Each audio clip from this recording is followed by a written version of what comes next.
On into the Ryan Ripken Show. Hey, how you doing? Happy Thursday. It is January 8th and episode 114, Zach. Episode 114. I'm figuring out what episode this actually is. This is getting ridiculous. We are so past 114. Oh, yes. I know we are. You're a good kid. Well, hey, for this case, I have a season 2, episode 114 on Apple, Spotify, wherever you get your podcast. But guys, welcome on to the Ryan Ripken Show. It has been one hell of a week if you're from the Baltimore area, but it's not just Baltimore. This is national stories. And it's been revolved around the Ravens. And for those that are tuning in, you guys know baseball's right around the corner. Baseball's a huge backbone of what we do. But guess what? We get some great guests and we have some great content that's in all the sports, but specifically around the one biggest topic, and that is who will be the Ravens' next head coach and how did this all end in Baltimore? I think there's a lot of things that people want to hear more about. So on today's show, we're going to open up with some baseball conversations, okay? Then we have 2 guests joining us this show. At 6 p.m., we have longtime legendary broadcaster Trey Wingo is going to join the program here at the top of the hour. And then, guys, I still can't tell everyone. At 5:30, we got a very special guest. And a part of this whole situation, it's somebody that I just mentioned. People are wondering about what's kind of happened, what's next with the Ravens. Well, our next guest actually is a person that you aren't going to want to miss. All right? Can't tell you yet, though. I'm sorry. I'm a tease, Brad. I'm a tease. But welcome on in. Brad, how you doing today? Doing well. I'm excited for today's show. I'm excited for what's to come. We had some really great conversations with some really great people, and I cannot wait to just let everybody know what we're up to, especially coming into this baseball season. But look, nothing's more exciting. I'm very sad that John Harbaugh is no longer with the Ravens and that all that happened. But I'm definitely ready now. I've mourned it all. Watched that 8-minute video that the Ravens put out last night about from start to finish his tenure here, and I shed a little tear. But now I'm like, hey, this is kind of getting exciting now about who's going to be the next head coach for the Baltimore Ravens, and then also who's going to be underneath that said head coach. I mean, we've seen some other guys now get fired. We saw Mike McDaniel get fired today as well. I just can't help but think that would be a sick offensive coordinator to have here in Baltimore with Lamar Jackson, Derrick Henry, and all the boys. There's a lot of excitement and buzz as a Ravens fan that I'm certainly excited for. I mean, look, it's a new era in Baltimore. Hell, it's been a new era for Baltimore sports this year. Yeah. It truly. And also, by the way, it's a new era, but with 2 teams in that regard that are supposed to be good this year, going into their next respective seasons, right? The Ravens are hiring someone that they still expect them to contend and get them over the hump. And the Baltimore Orioles are hiring a staff where they believe they bounce back and take steps further than they did back in 2023, right? So probably the first time that in Baltimore sports that there's been new head coaches in both of the respective sports that are in Baltimore. I think it happened one other time, and it was a long time ago. Before any of us, maybe even back in my day. I only know that because I saw a tweet about it being the first time since X season. Oh, okay. I do want to just point out, though, episode 57 was February 2nd, 2024. So, I think we've gotten more than 50 episodes over the last 2 years. This is episode 114. We're approaching 1,000 live streams. We're at 557 live. Bro, streams. we have 4,500 videos on the channel. I don't know, Jim. I don't know. That's what Tony Romo we would do say. have 4,500 videos. I don't know, Jim. It's kind of close. I think it's 557 live streams. So there you go. I think it's 114, but we'll see. We'll see out there, I don't know, Jim. All right. Well, you know what I do know is we have a jam-packed show, and we got a lot to talk about here. Right meow here on the Ryan Ripken Show. So if you are new to the channel, hit that like and subscribe button. We are live right now. Starting next week, a little PSA. We are moving the live show from 3 to 5. We're getting rid of the 5 to 7. Why? It's me. Hi, I'm the problem, Zach. It's me. Who sang it better? Me or do you know who sang it? Okay. Yeah. It was No, T it's- Sweezy. It's Taylor Swift. 0 for 1. Yeah. Don't that act was, like no, I'm not gonna lie. That one I felt like a trick because I was like, okay, what 2000s rapper is gonna say that? And I just was not even in the remote vicinity of saying Taylor Swift. People are liking the coiffed hair today. Feathered and lethal. You know, feathered and lethal today. I don't know. It makes me look like I got more up there, which, you know, there's actually more in the back than there is in the front. So The Superman curl for me is out of control. yeah, okay, we get it. You have nice hair. Okay, yeah, it is. You know what? I'm proud of you. I'm happy for you. I'm not jealous in any way. It's got its own vibe. It does have its own vibe. So anyway, we're gonna dive right into this. Okay, but 3 to 5 is where our showtime will be live starting next week. But you guys can still listen on Apple, Spotify, wherever you get your podcast, and obviously, you guys can listen on X, Facebook, YouTube. That'll Go back and be watch. indefinitely too, by the way. From now until forever, 3 to 5 is where we have finally settled on for the show.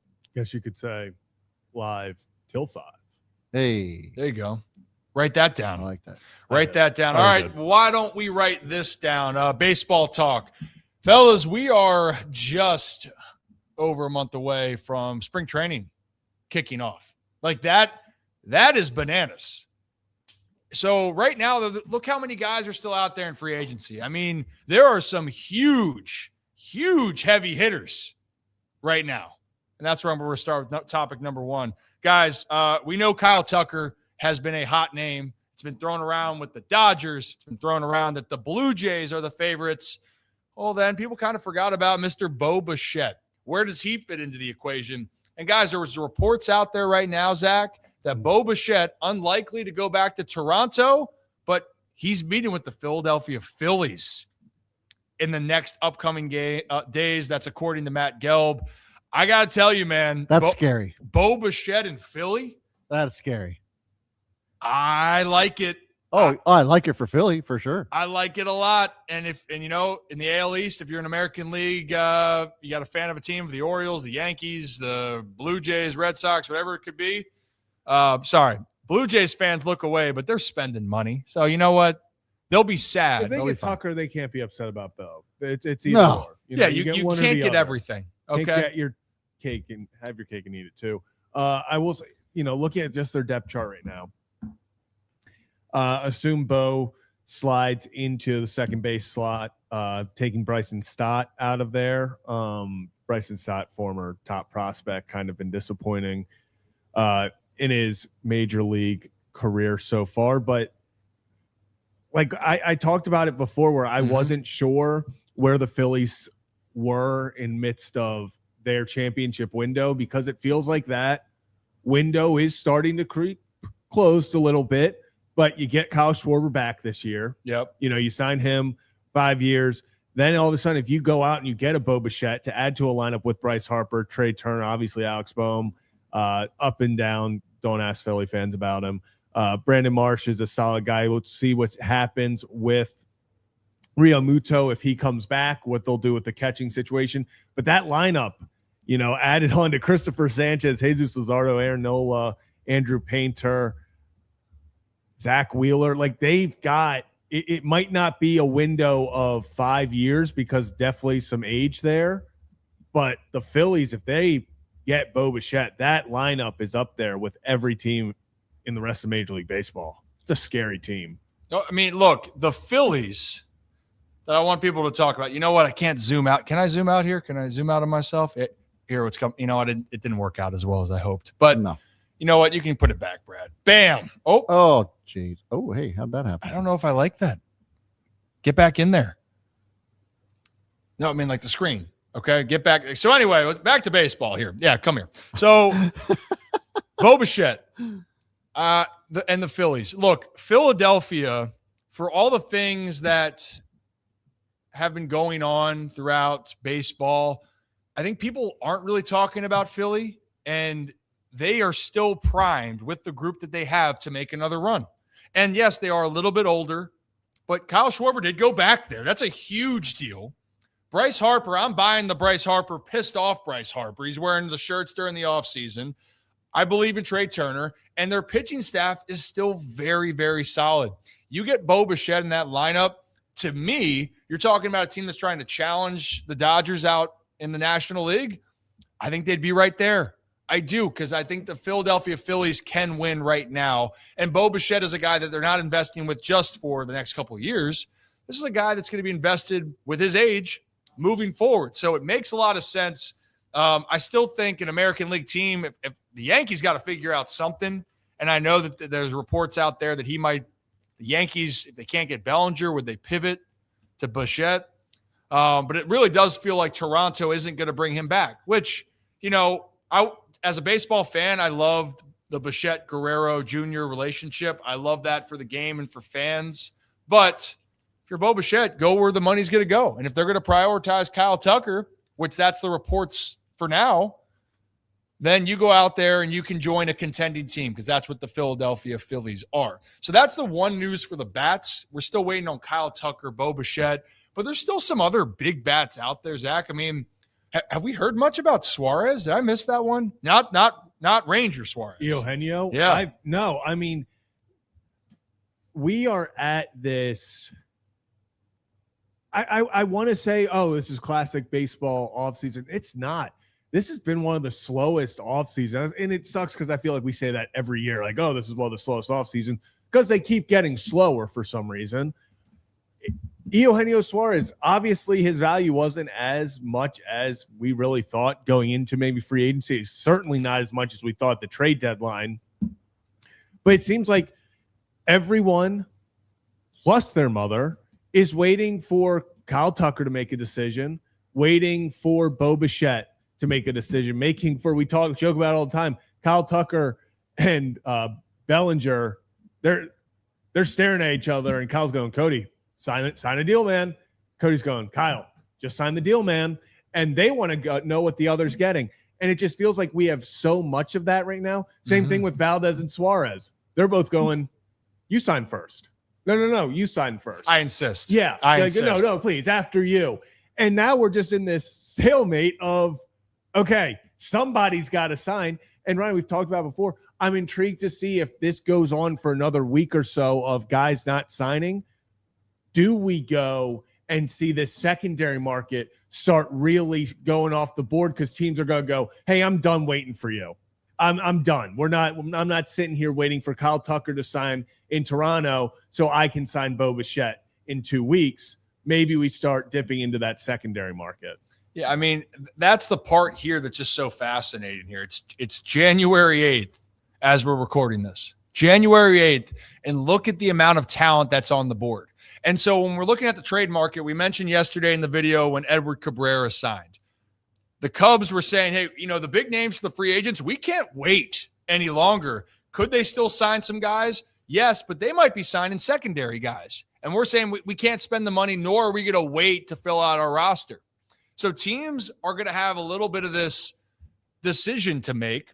Are we going to wait this out and see who's going to make the move first? Or do we continue to try to develop our team and get better? Because the reality is, guys, and I'm going to continue to press this, players, they want to get paid and they deserve to get paid. But also players don't want to wait and wait till spring training to start for you to go there, especially if you're going to a new team. I got a question. Yeah. Why are the Yankees seemingly out on all these guys?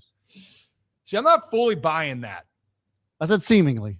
I'm not fully. We just haven't heard that the Yankees are talking to this guy or trying to go for that guy or actually interested in anyone. It's kind of interesting. I think that they're playing chicken with Cody Bellinger. Like, if I'm actually, but he's not the only need that they have. Well, so in my mind, for them, pitching staff right now, solid. If they didn't want to make another move with their rotation with the healthy Garrett Cole, which he should be ready to go, they feel fine there. But if they don't get Cody Bellinger, they have to get a big bat. Like, and that's what I'm saying. For them, to me, it's Cody Bellinger or Bo Bichette. You have to walk away with one of those guys. Yeah. And if I'm the Mets, and here's the other part of this, if I'm the New York Mets, you have to walk away with somebody. Yeah. And I think that the Mets, Framber, apparently the only two connections with Framber that we're hearing is the Mets and the Orioles. But again, there's always a sleeper team that no one's talking about, always. But for the Mets, you need more help. You just traded away your best RBI guy on your team. in Pete Alonso, or not traded. You let him walk. Your closer left. Your setup man that you traded for is gone, and now in Baltimore. Thank you very much. They need to make some moves. But if I'm the Yankees, yeah, I think Zach, Cody Bellinger, Scott Boras, and things that I'm hearing in the rumbling, they want to maximize the deal, and they think that Cody's value is just as good, if not better, than Kyle Tucker, which I'm not agreeing with that. But that's what they want. They want it to be comparable. Yeah, which talk about good for Cody Bellinger. Yeah. To have confidence in yourself. When I first saw that he was looking for 12 years, 400, and obviously I think that's definitely changed by now. That was a very big, high expectations going into the offseason. But, I mean, former MVP, it's there, obviously. If I'm Cody, I don't know why you don't, stay in New York, because, like, that short porch is really nice for a left-handed hitter.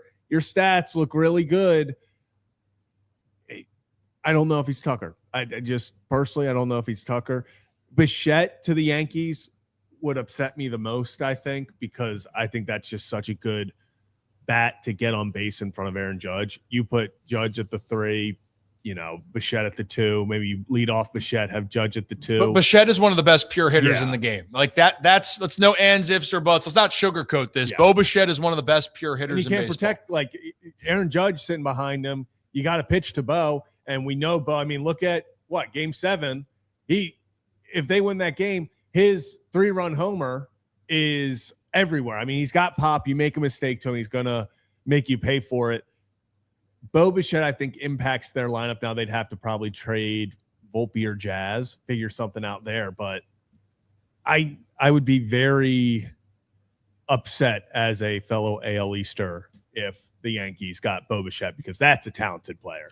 Yeah, Bo Bichette, to me, if I'm New York, once again, if you're trying to make a choice between Bo and Belly, that's your priority.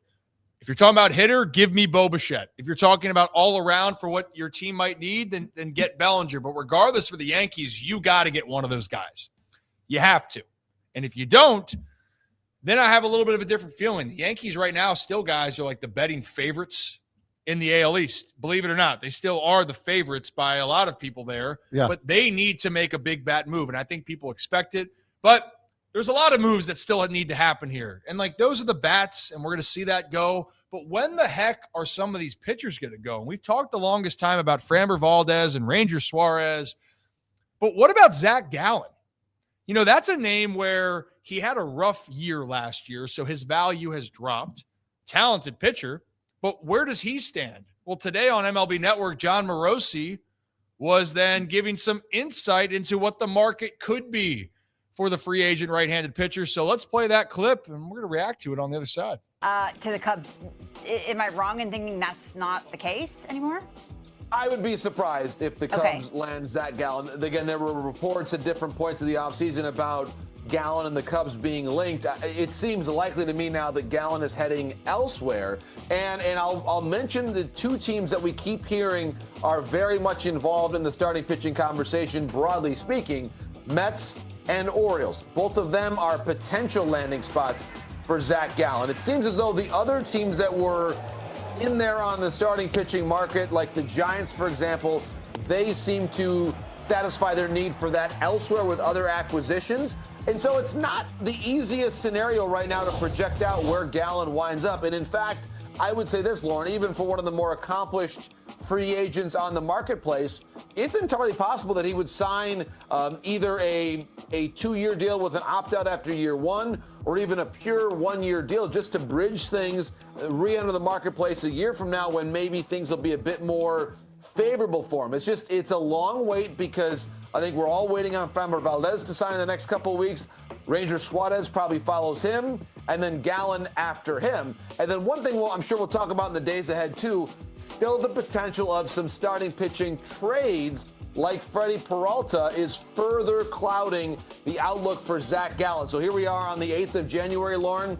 We might still be talking about a lot of free agents on the 8th of February at the rate we are going. And it's been slow. Oh, yeah. And I mean, it is slow. But how about that? So Gallen, is another name that, look, I think the Orioles, if the Orioles are linked to every pitcher, I don't think anyone's going to complain about that. I think you do your homework.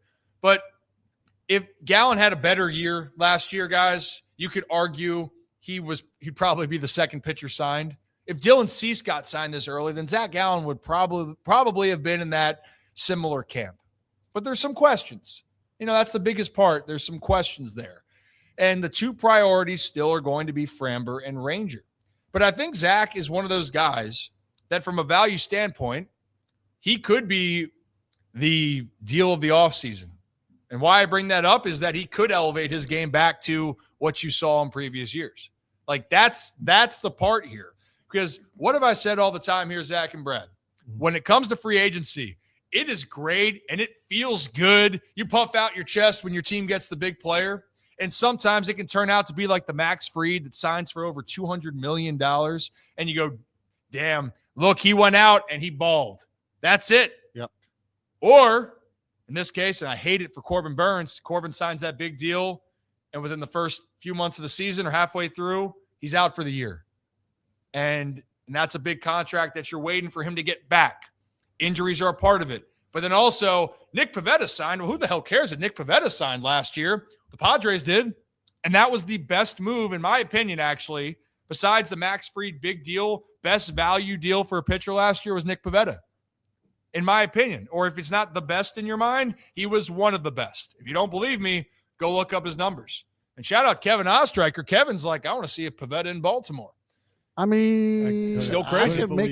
I know that Oriole fans are not going to like this, but I also think that the Trevor Rogers deal in general, great value for what he's given it, especially if he does it again this year.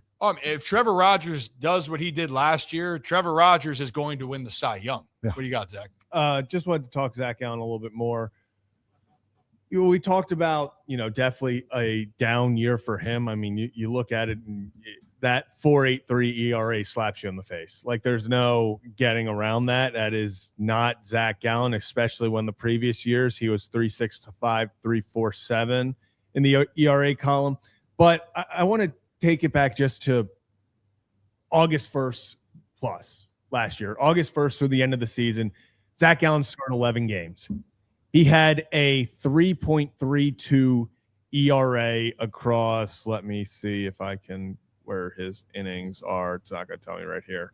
But across, 65 innings. So 11 starts, 65 innings. That's about, 6 innings per start. 3.32 ERA. So Zach Gallen got back to what Zach Gallen was. This wasn't like it was a atrocious season and there was no silver lining. He started to get back on track. So at least, and I think that's where his value is weird right now, because if I'm Zach Gallen, I'm going, look at August beyond. Yeah. I was back to Zach Gallen. Yeah. The beginning of the year was rough. So be it. Pitcher has a rough beginning of the year. Big whoop-de-doo. Well, he's an innings eater too, like Dino is and everything else. Yeah, I mean, at the end of the day here, this is where the free agency signings, when you look at everything, you're going to have to either sell yourself to go, hey, you know what, I'm bought in on this guy. I've done my homework. You could be dead right. You could be dead wrong. But you got to be, if you're bullish on him, you take that risk, right? And for Zach Gallen, like that's what it's going to have to take for him to sign. It's going to be, what are you willing to risk? And what team's going to be willing to risk it on you? And that's going to be the decision maker here. And that's why I go back to last year. I'll mention it again. Nick Pivetta was the best acquisition. Yeah. Is he a better pitcher than Corbin Burns? No, Corbin Burns got that money because that dude can pitch. He's a Cy Young candidate every single year, but he got hurt. So the value last year was a guy that made $55 million over 4 years. Corbin got what, $210 million? Yeah. And Nick Pivetta was top 5, Zach, for Cy Young last year.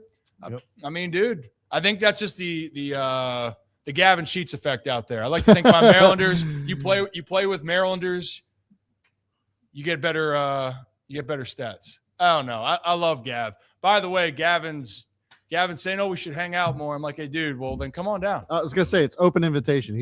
It's been 2 years. We get it, dude. You play for the Padres now. That's fine. Just kidding. Friend of the show. I've known him since he was born. It's a lot like Nick Moore. Yeah. Inviting him down and he just never shows. Yeah. Well, I was gonna say with Nick, well, Nick Moore, hopefully, you know what? He's been in hiding more too. And I got to be sensitive because our next guest, maybe I got to ask him about the Bulldogs too. Because that's one thing. If you want Nick to not shut up, then get him going on the Georgia SEC Bulldogs there. in general. Yeah, but if you're new to the channel, hit that like and subscribe button. And Todd, if you're good, just give me a thumbs up behind. If you're ready to rock and roll, perfect. Well, maybe we'll start that off. But ladies and gentlemen, join us now here on the Ryan Ripken Show. You've seen him for the last few years in Baltimore. One of the best offensive minds in the game of football. Let's bring on Todd Monken.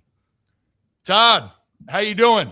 I'm outstanding. How are you guys? I'm good. I don't mean to bring up a sensitive subject to start here, but so you have obviously been well acquainted with Nick Moore. Nick's one of our good friends, Georgia Bulldog there. He wants to tell me that Georgia's never going to lose, and then I got to give him a hard time when it doesn't go right. How are you? Those offenses when you were there were humming. But I got to say, it was college football has changed quite a bit since you left. Well, first off, to say that anybody's never going to lose is really sticking your neck out there. It has changed. It had just started when I was there before the NIL era. Back then, we thought giving somebody $20,000 a month was a lot. We were like, holy shit, $20,000. We thought that was a lot. And that was just the start of where they're at today. And it's going to be harder than ever to not maybe to build a roster, but to keep depth and develop because you can't afford everybody. It's going to turn into the NFL where I don't know what jobs are best anymore. I really don't. All of the things that were really important when a prospect chose a school are still important, just not as important. Tradition important? Yes, maybe not as much. Academics? Yes, maybe not as much. All those things just probably aren't nearly as important. And roster construction is certainly at a premium now, and I don't envy the position they're in. I don't either. It's so weird too, Coach, of seeing when guys say now, I think I saw the Trojans, it said, we have re-signed, so-and-so. I'm like, re-signed? Like, damn, like it is the pros there now. And it's a different business. I'm glad players are getting paid, but it's the wild, wild west. And it's even now becoming more and more of a business in college athletics than ever before. Even the transfer thing. When I'm a baseball guy, Todd. So, I grew up in the baseball family, all of that. The baseball world, when I was even trying to go to college, transfer portal, I had to sit out a year. Now it's like, hey, you can transfer and we'll see you somewhere else. But I digress. It's a business. Sports is a business. Well, then I'll ask you then, because on this case, I mentioned the baseball background for me. I like to always try to explain to people the other sides of what they don't see on the outside. So like this year for you guys, things don't go right, and it's hard to win. But in your mind, what's something that you think people should know when you're trying to right the ship, when things aren't the way you hope it to be? But there's so much that goes into everything, right? And there's so much reports that come out that I don't think are fair to the guys. Like, heck, I had to deal with, I don't know if you know the story. When I was younger, I wasn't born yet. My grandfather got his first job as a manager. I don't know if you know with Cal Sr. Oh, yeah. I'm old enough to know Cal Sr. by the name, not know him personally, but for sure. Yeah, so Cal Sr. got his first managerial job, and my dad was really excited about it. And the Orioles weren't as good that year to start off. They went 0-6, and they fired him. And then the Orioles lost 15 more games in a row with Frank Robinson as the manager, right? So in that case, what everyone said, he goes, we had a lot of issues there, but we were grinding. What's something that you could explain to somebody that's outside the sports world with what kind of went on this year with the Ravens? Well, I'm going to start off by reading you something a friend of mine sent. Yeah. That's been in the sporting business. And this tells it all. So I was telling about the year and, we had just been let go. And he says, this is what he says. He says, think of it like this. Speaking of my job. Yeah. He said, not many jobs that pay you $3+ million a year let you get away with little or no pressure, headaches / bullshit. Unfortunately, they make you earn it. And you know what? He's right. And ultimately, we started off the year well. I mean, we went to Buffalo and played really well. We didn't finish, but we played really well offensively.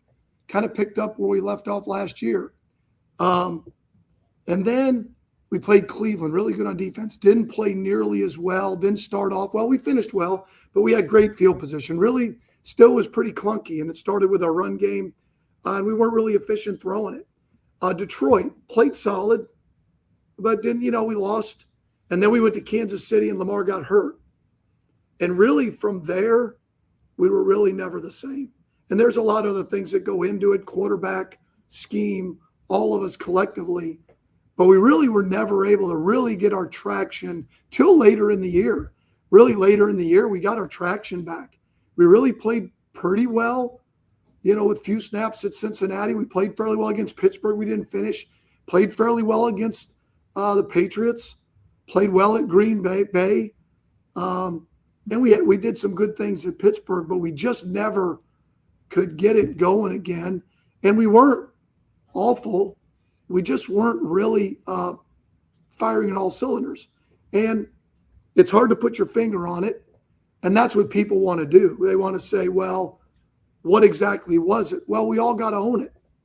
Because the year before, when we had the greatest offense in the history of the NFL, had never been done before, may not get duplicated, we all get credit for it. We all do. We're all a part of it collectively.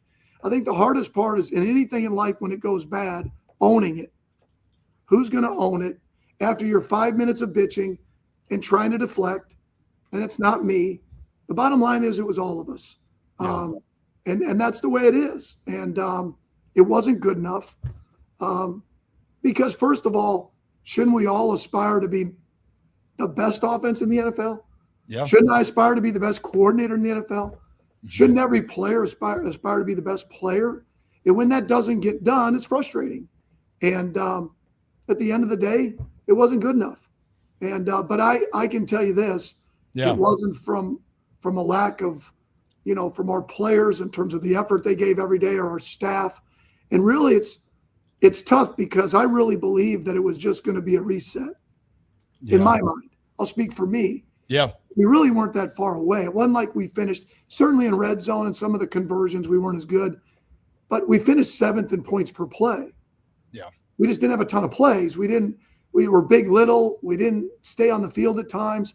We finished 1st in rushing. We were 7th in yards per play. Like, we were closer than it would appear, but it's hard after the year before because the standard set so high that even then just good was bad. And that's just the way it is. I mean, when you have a running back named King Henry, he's got to run for 1,500 yards or he's not king. You've already given him that name. And I know I'm just going on and on. Hey, keep going. Keep going. Hell, at the end of the day, guys, it was a great 3-year run. Yeah. I have no complaints. Yeah. I left Georgia, an unbelievable place where they're going to win. And if I knew the way it would turn out now, 3 years later, an MVP year, should have been a second MVP year, and this year, which was frustrating, and we didn't get a Super Bowl, I would do it again.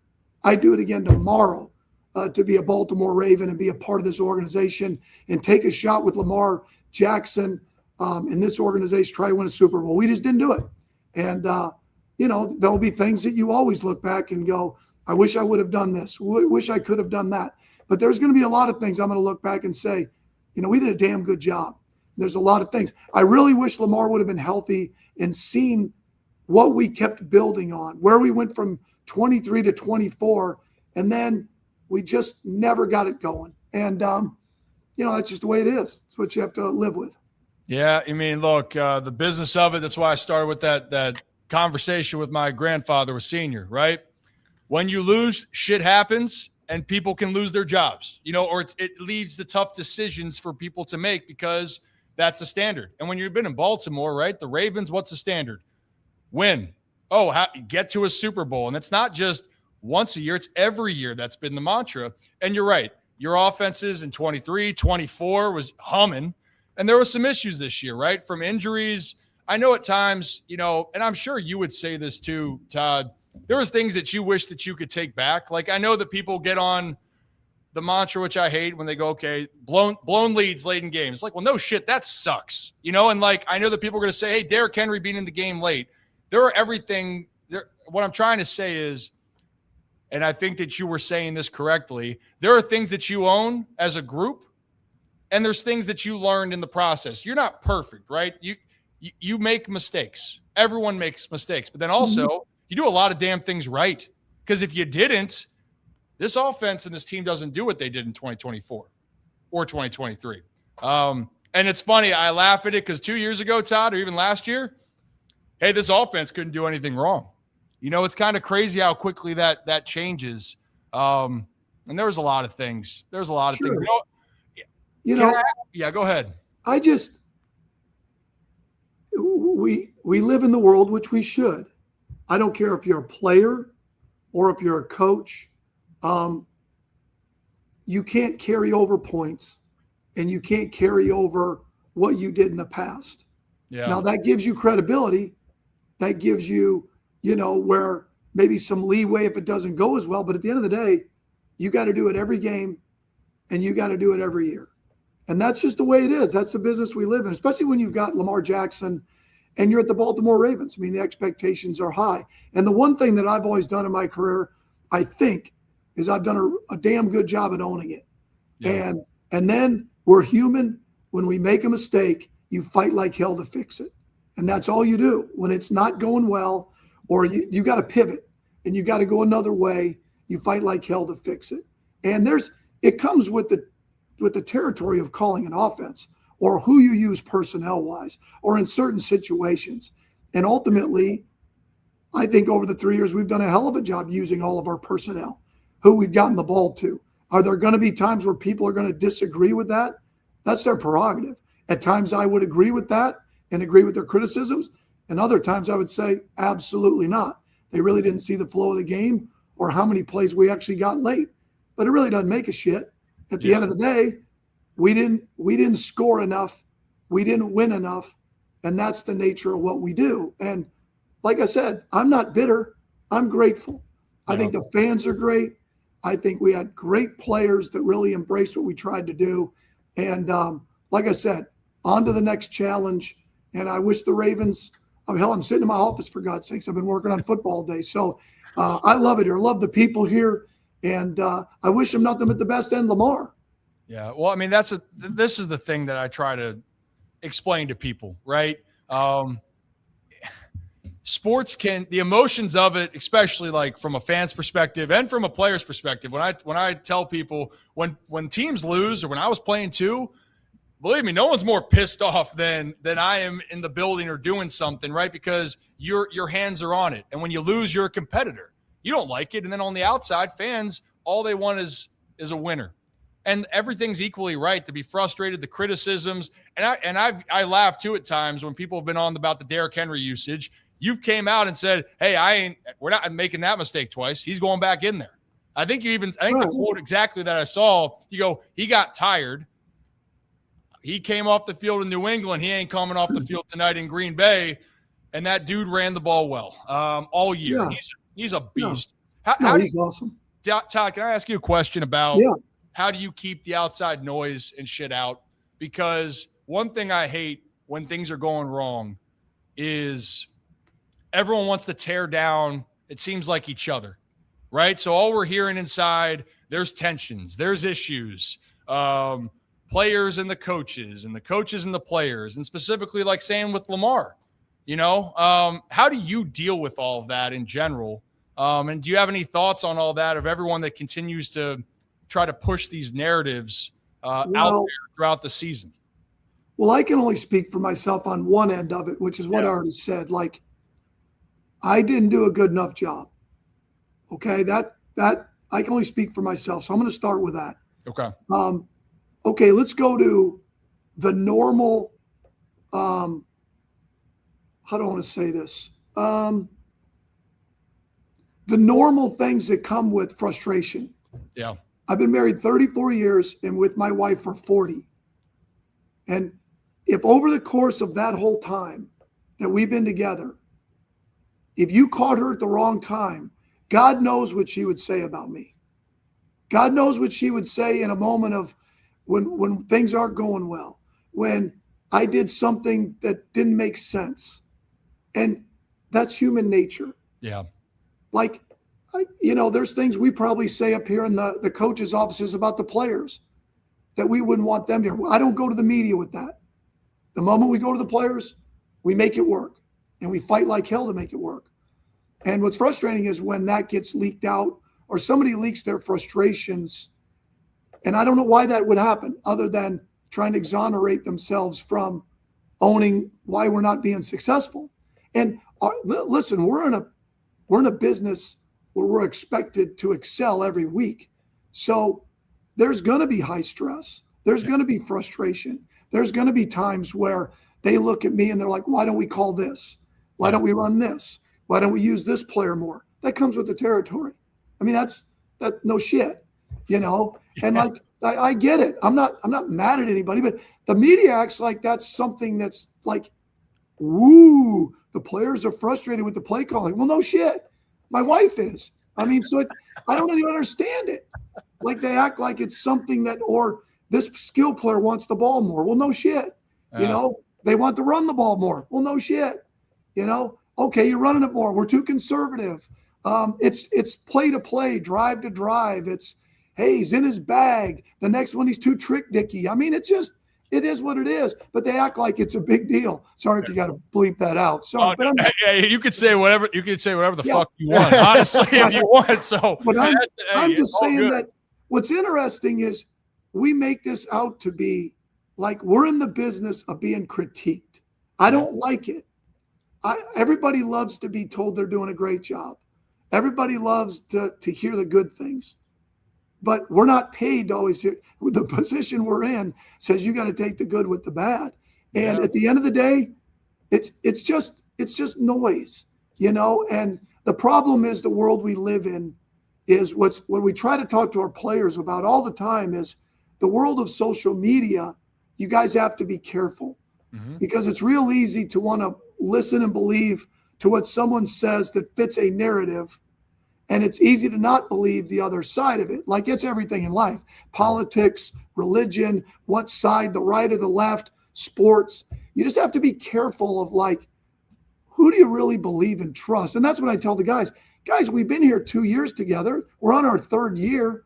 Yeah. Do you not believe in what we do? Do you not believe that, we do some good shit around here? Like that we got good players, we got good coaches, but it's real easy. And we're not the only place. Yeah. We only feel it because it's here. Every team goes through it. The Eagles go through it. Everybody goes through it week to week. And all you can do is fight to get better. And when you screw shit up, you fight like hell to fix it. And that's all I've ever done. Yeah. You know what? This is why I love having you on today in general, just because one, you shoot the shit straight and you're allowed to say shit. You can say fuck if you want. And the other part in general, right? Like this is the side that I'm talking about. When you're in a locker room and when you're with a group, when things go well, it's so easy, right? Mm-hmm. It's easy when things go well because everyone's telling you how great you are. Everyone's happy and no one really can complain when you're winning. It's when things don't go right. And then people think that you're getting outside pressure. And like, that's the other thing, Todd. I'm sitting here, and even yesterday, I'm seeing like Schefter reported, or Ian Rappaport reported one thing of saying, oh, well, there was just the players lost it. And then Schefter is saying that's not a true statement about the players in the locker room and all of that. And I remember I talked to Charlie Kohler a couple days ago, and I felt bad, Todd, because he was coming on the show right after the news dropped. And I even we were texting Charlie. I'm like, dude, you don't have to come on. But he did preface and go, I'm a man of my word. He goes, but I want to note, I wasn't coming on to talk about the firing. He just was coming on to talk. And I told him, just like you watch that game in Pittsburgh, when people say an effort level, you guys fought like hell to the end. Luke makes this kick. You're playing Houston on Monday night here. Like that's and it's not down to one play, right? And like that's the part it's not down to one play. There was a lot of shit all year long. But to the point right there, here's two big reporters out there, Rappaport and Schefter. Even after all this, it's a still story of, well, the Ravens had all this all these issues. I thought the marriage part was interesting that you mentioned. But like, that's what I'm talking about. Like, you guys dealt with that, I felt like, all year long when the losses started to add up. Well, again, I think the world we live in, well, I'll just say this, and I'll get on to the locker room thing, but I'm going to start with this.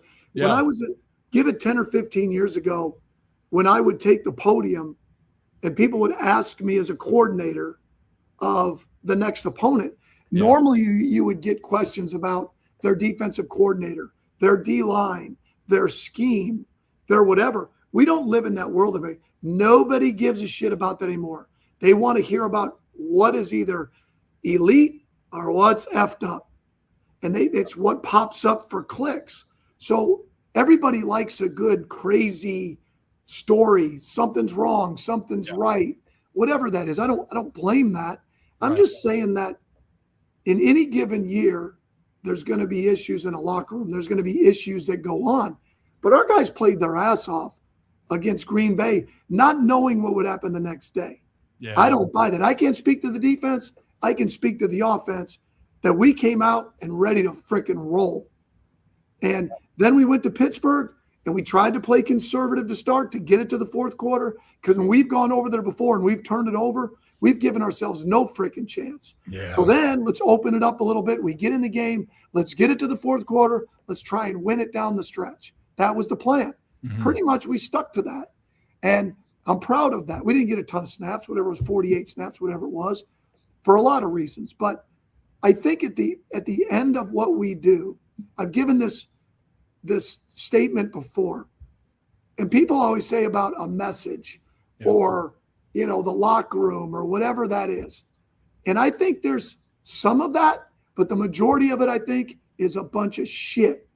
And I think it's effed up. And I'll give this reason why. And I told our offense during the year, because everybody wants to talk about, hey, is coach's message, Coach Monken, are you getting along, those things? When I was a kid, when I was just out of college, both my mom and dad, awesome. Wouldn't be where I'm at without them. My whole life, they talked about doing things that are right and not drinking and driving. And I'm a Grand Valley State coach, and I get pulled over for drinking and driving. And when I got pulled over and I was dead wrong, you know what I did? I owned it.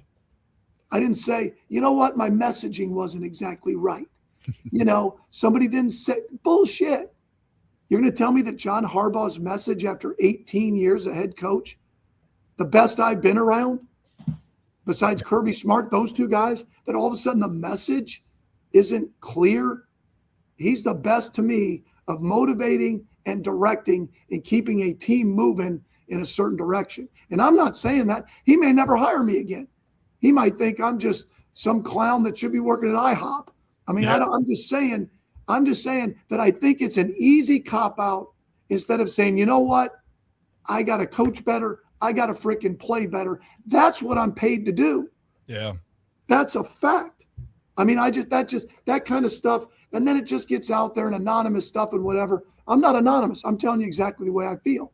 Mm-hmm. And I don't blame guys for being disappointed. I don't blame for whatever is on their heart. But let's not go too far, man. We all have a job to do. They pay us a lot of money, and you're expected to do it. And when you don't, then own it. So with all this, you think of the issues that happened this year, you think it's more about just owning your shit, your own problems than anything else? Like, is that kind of the fair thing to say? Everyone had a hand in things? Is that? I don't know how else you can say it, because everybody's going to want a hand when it goes great. I mean, the year before, I didn't hear anybody. We all had a hand in it. We had a bunch of guys on offense that had career years. Rashad Bateman, Zay Flowers, the tight end, Lamar, the O-line. We were healthy the whole year. Yeah. And we all get to be a part of that. And we should. Yeah. But as I always tell the coaches, just like I would tell the players, you can't get all the credit when we do well and just exonerate yourself from the blame when it doesn't go that way. That is so ridiculously like out there that I can't even live in that world. I can't live in that world. I haven't gotten to where I'm at living in that world. I haven't. You know what? I didn't coach Lamar well enough. I didn't have as good a relationship as I could have. I didn't do the things that we needed this year to win enough games to give ourselves a chance. And I believe that. I'm not just saying that because I'm on your show, and I'm going to fight like hell to fix it. I'm going to fight like hell for the next job I get, and I'm going to root like hell for the Ravens. You know, Todd, it was funny. Not funny, not the conversation here. The thing is, I've heard all of this about you because people said you would love to meet Todd, Ryan. I said, yeah, it sounds like my type of guy that's just going to shoot it straight and we're going to talk about it. And I think I actually meant to come say hello to you one time and introduce myself. Were you at Preakness last year? Did I see you correctly? I was. I love horse racing. I'm bummed. I'm as bummed about losing this job as the Preakness perks I got. Now I don't know what the shit. I'm gonna have to pay full price now. It's bullshit.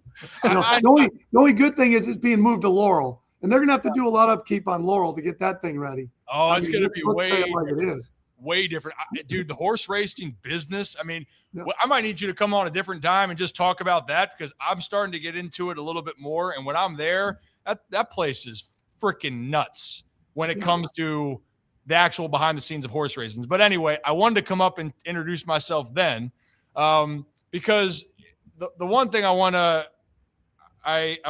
to give you the props with this. I appreciate how honest you are. I also appreciate that you're not afraid to say that you didn't do things right. And I do think that's a hard thing for people to admit out loud. You right there just saying about Lamar, just in that specific thing. You're going, you know what? I could have coached better. I could have had a better relationship.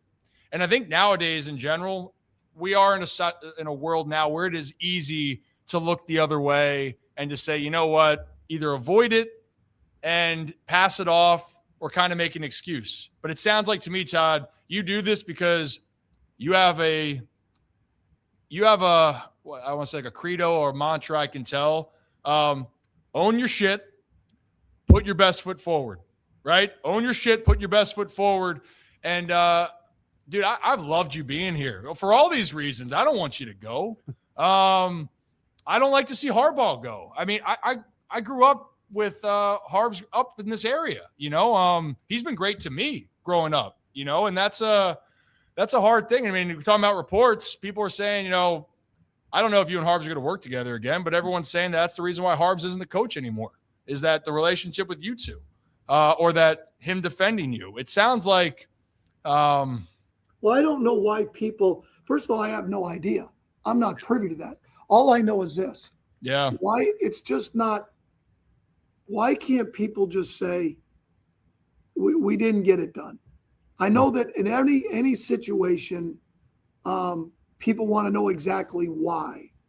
Yeah. Why didn't this relationship work? Why did this happen today?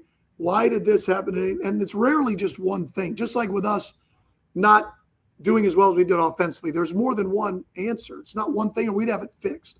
Yeah. So my point is that there's more than just one thing. Lamar and I, to me, had a good relationship. Mm-hmm. Could it have been better? Of course. Lamar and I never had an issue. I don't know where that comes from. John, I never saw Lamar and Coach Harbaugh not have a great relationship. I never saw that. I never saw Coach Harbaugh and any of our players not have a great relationship. Never. Not one time.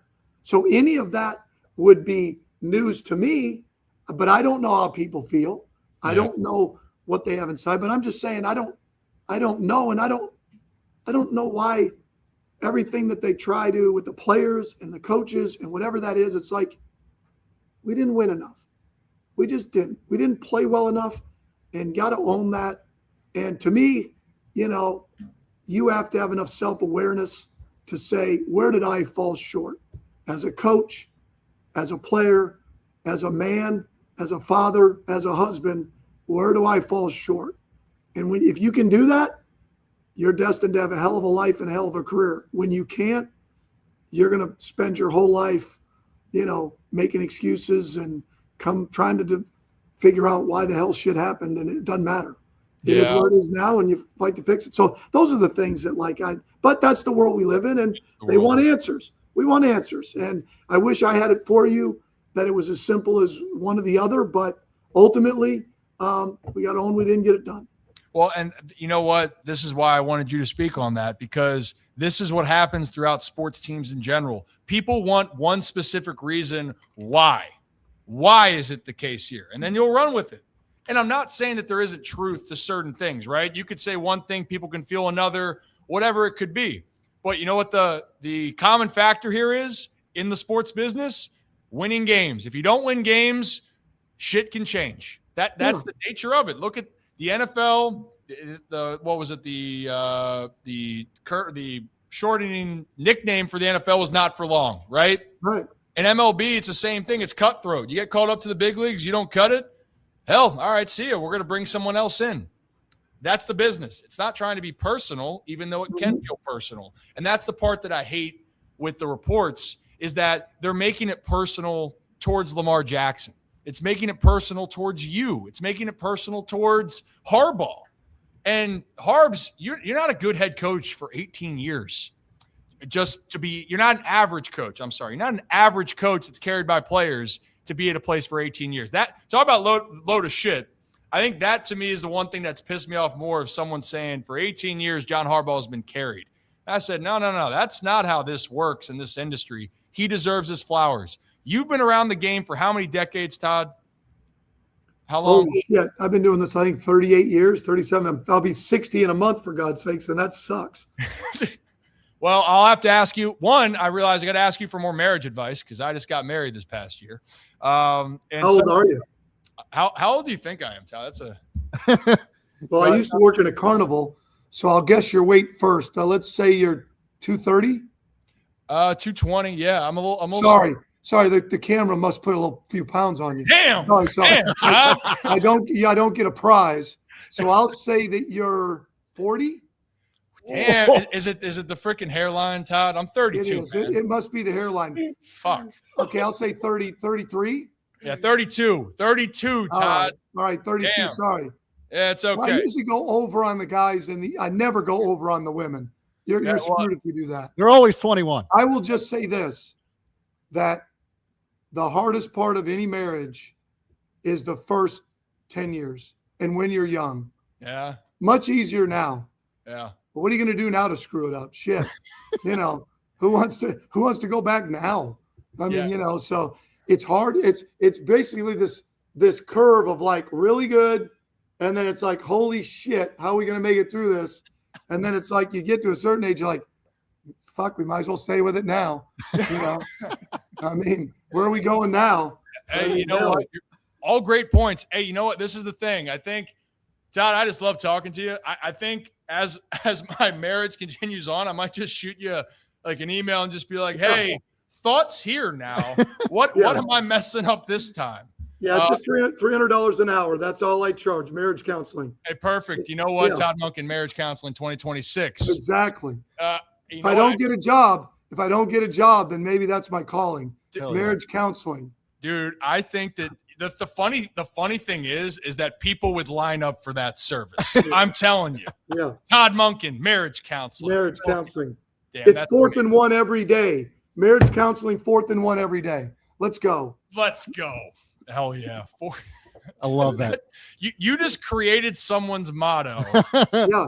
It's 4th and 1 every day. We put that on the damn wall up here. Oh God. Hey, but so what I was going with this, you've done this for decades. You just said the two best people you've worked with from a head coach perspective. You said Kirby Smart in Georgia, and you said John Harbaugh. For those that don't know John, and maybe you give insight, maybe it's a story, but why is John Harbaugh so special to you? Well, first of all, what makes him unique is that he's the same every day. I mean, for the most part, he's the same every day, the way he approaches coming into work. And that starts with his workout in the morning. I mean, who the hell gets up that early and comes in and works out every single day? Like, he's diligent in terms of how he works. And that's just one example. Yeah. But the way he addresses the team, the way he motivates, he combines information with the ability to motivate and inspire, and not having it be too high school Harry, if that makes sense. You don't get up there and you're rah-rah and they feel like they're in high school and you're ready to run through the wall. You're not too dry to where you have no message. But there is a unbelievable message. And our guys that have been other places, they appreciate that. Yeah. And if they go other places, they'll appreciate it later. I think like anything, there are certain stages where people appreciate, whether it's their parents or a coach or people that have been instrumental in their life. Sometimes it happens right away. Sometimes it happens in a few years. Sometimes for people that have no self-awareness, they never get it. Well, screw them. They're really not bound to be successful. But his message and his consistency and his ability to confront anything that gets in the way of winning football, be it me, be it our assistants, be it our players, is unique. And he's got a way of doing it without it being confrontational. And you still have to confront things that get in the way of winning football. And where I think sometimes people fall short is they're afraid to confront. And in any business, they're afraid of it now. And I'm just going to say this, like, I look at football and us on offense like I did for my son Travis, when he was growing up. And I was going to do anything in my power to have that young man be successful. I was going to confront anything that he did that would get in the way of him being successful. And hopefully I've tried to do that wherever I've been coaching. And I know Coach Harbs does that at the end of the day, that what shows up on tape is all of us. And you have to confront anything that gets in the way of winning. And if you don't, then what the product's going to look like is not what you want it to look. I mean, I repeat myself. It's not going to look like you want it to look. And that's at the end of the day, but you can't be afraid. But in today's day and age, you know, at times guys they don't want that. I'm like, well, what do you want? You want to win? You want to be really good? You want to be elite? Well, then you got to handle what comes with it, me included. People would say Coach Harbaugh would say stuff about the offense. Nothing he didn't say to me. He'd already told me. He'd already said, we got to do this better. We got to do this. I mean, no shit. I'm not saying no shit to him, but I'm just saying, you don't think he's not going to say it to me? Yeah, what he's saying in the media or not saying a lot. The message is going back to you, because a lot of people though, Todd, will say, well, hey, this team, you're not closing out games. And I mean, like, that's an elephant in the room. That's also a note, like, hey, no shit, some games got away from you guys. That's been kind of an MO. But also that, and that's another narrative that people have gone with. We don't have to go down that rabbit hole where everyone's saying the blown leads and all of that. Yeah, I mean, this is the reality. This is why there's change right now, right? Because the decisions had to be made. That's hard. But I think to diminish overall for Harbaugh, just like any person and any coach, we all have our issues and flaws. We're not perfect. Bill Belichick had Tom Brady paired together. Bill Belichick's a phenomenal coach. When Tom left, Pat's had some struggles. Like, it's part of it. One team wins a Super Bowl. One team's gone to the Super Bowl, one of the teams gone to the Super Bowl in the AFC the last 8 years, and that's been the Bengals. The rest has been the Chiefs, which I guess will be somewhat different this year, right, Todd? But you're dead on. You know, it really stinks that we just can't stay with, like you were saying, John Harbaugh's a hell of a coach. Yeah. I'm damn good at what I do. You are, Todd. Like Lamar Jackson is damn good at what he does. Yes, he is. Well, let's just leave it at that. At times we fall short. We're human. Yeah. Like, if you put your money in the stock market or the S&P 500, you're going to make money. It's been proven over time you're going to make money. You know what? Every now and then a year falls short and you lose money. But if you stay with the greatest predictor of the future is the past. I'm going to go somewhere. We're going to be damn good on offense. Harb's going to go somewhere, going to win a bunch of games. Lamar's going to come back next year and have a hell of a year. That's what's going to happen. And at times, you fall short.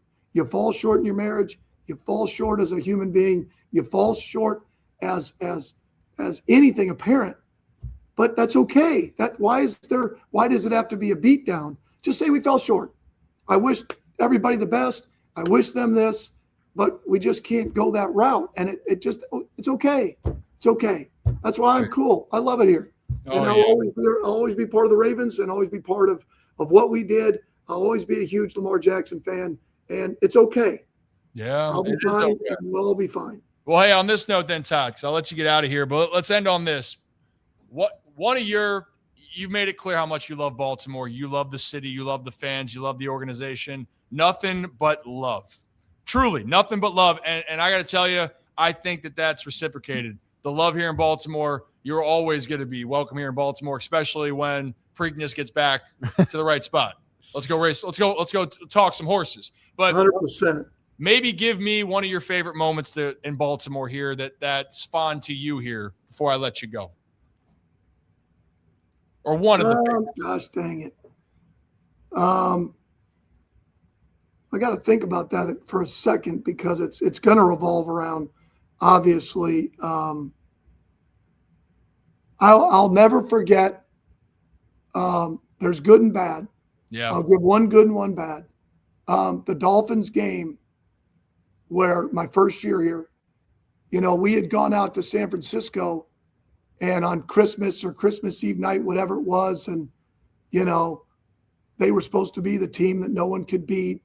And our guys went out there and played their rear ends off. And I know I'm talking about two different things, but that was a Monday night game. I mean, we came back, had a short week, and we needed to beat the Dolphins to clinch home field advantage, like the number one seed that we'd get a bye. And the way we played on offense and we beat them, whatever, 50-something to whatever. And it's not often you're able to come out of the box and go on the field and celebrate with your guys. Yeah. When the rest of it doesn't matter, you're going to be in victory. And I'll never forget that. I'll never forget those moments or being in the locker room after wins. But that one right there, and then it wasn't but 4 weeks later, the frustration of the Chiefs game. And, I wish I would have called it better. Wish I would have had a better plan. Wish I would have trusted the run game better. Wish I would have put us in a better position. I'll be 60 and it'll be a part of things that I've had to, I was at Oklahoma State and we lost at Iowa State and didn't get a chance in 2011 to play for national championship. I remember to this day, we turned it over 4 times and I didn't get it done. And I'll always remember the Chiefs game. And that will be one that, that I'll have to live with forever because you only get so many opportunities. And when you feel directly a part of why we didn't get it done, that stings. But I don't let it haunt me. I just won't ever forget it, and I try to feed off of that and say, how do we do? How do we get better and not ever happen again? But those are my 2 moments, but that's just part of it. You can have the good and the bad, but it's been great. Again, I would do it all over again. And because you got to take your swings, man. You only got a chance if you come to the plate, and you got to have a great quarterback. And Lamar Jackson is a great quarterback. And, that gives you a chance every year. And I want to be where they have a great quarterback. So that gives you a chance. It does. And it's a hell of a run here, Todd. Overall, in general, wherever you go, and you're saying, I don't think you're to start your marriage counseling yet. I think you got some years ahead of you still for football. But you know what? I don't know when I get to see you around the future. Love to take you to lunch. And especially, though, the offer is open. When the Preakness comes back here, you can probably have your connections. I have some connections as well. You know what? We can help. Maybe those perks can come back. I appreciate that. I appreciate you guys having me on, and it's been awesome. We appreciate you, Coach. We appreciate you. Yep, thank you. Best of luck, and we'll be in touch, okay? All right, gentlemen. Take care. Thanks. Todd Monken, everybody. That was incredible. For a lot of reasons, and this is exactly what I was hoping from this. And if you're new to the channel, hit that like and subscribe button. It's the Ryan Ripken Show. That was Todd Monken confirming time over here in Baltimore. But the reason why, if you're new to our program and why I love to have these guests on, is I love to go behind the curtain here and just talk and understand. And look, what I love about Todd is at no point did he make an excuse for what went wrong. And you know what I love to finish that up? He said the good and the bad moments I had. The Dolphins game, which was a peak moment, clinch home field, to the game against the Chiefs, where he said, I have to live with that. And fans, you know what people say all the time? They go, wow, that the play calling, they didn't run enough. You're right. And he's not running from it. And so there's something to me about an individual that stands up there and owns his shit. Yep. And I think that is one of the best things that you can do. It's a great lesson. And I wish him nothing but the best. And one other thing I love that he just talked about is how great of a leader John Harbaugh is. Yeah. And I can't wait to see the next step for John Harbaugh. It was the right moment. What do you got here? Oh, no, I was just going to say, like, I appreciate the fact that he also addressed the elephant in the room that we didn't have to ask. And that was just that him and Lamar had no issues and that, like, there was no message that was misinterpreted or the message hadn't got stale in the locker room from John. Like, I thought that him squashing that was great. And I'm so appreciative that he came on with and just did that without us even having to ask about it. That was one of, if not the realest interviews we've ever had. Yeah. I mean, talk about a guy who did not mince words once. That was a pull back the curtain moment that, I'll be honest, I wasn't sure what we were going to get. Obviously, we've seen Todd in press conferences, in interviews before, and Todd's going to say what Todd wants. But He's got no filter usually. I wasn't sure with the situation if, what was going to happen. And my goodness, Todd Monken did not disappoint. That was an incredible look behind the curtain. Yeah, so for sure. Incredible interview there. Yeah, and here's one more thing. What I want to emphasize, when he said all the things about the Ravens, all he did was show love and appreciation for the fans, the fan base. Said we didn't get it done. And you know what he also did? And you're saying about squashing it with Lamar, he wants all the best for Lamar Jackson. Yep. And that's exactly what I wanted him to talk about. And it's not perfect. Nothing's going to be perfect here. It's not behind the scenes. Nothing goes as well as you want. But also I love the fact that he stood up for Lamar.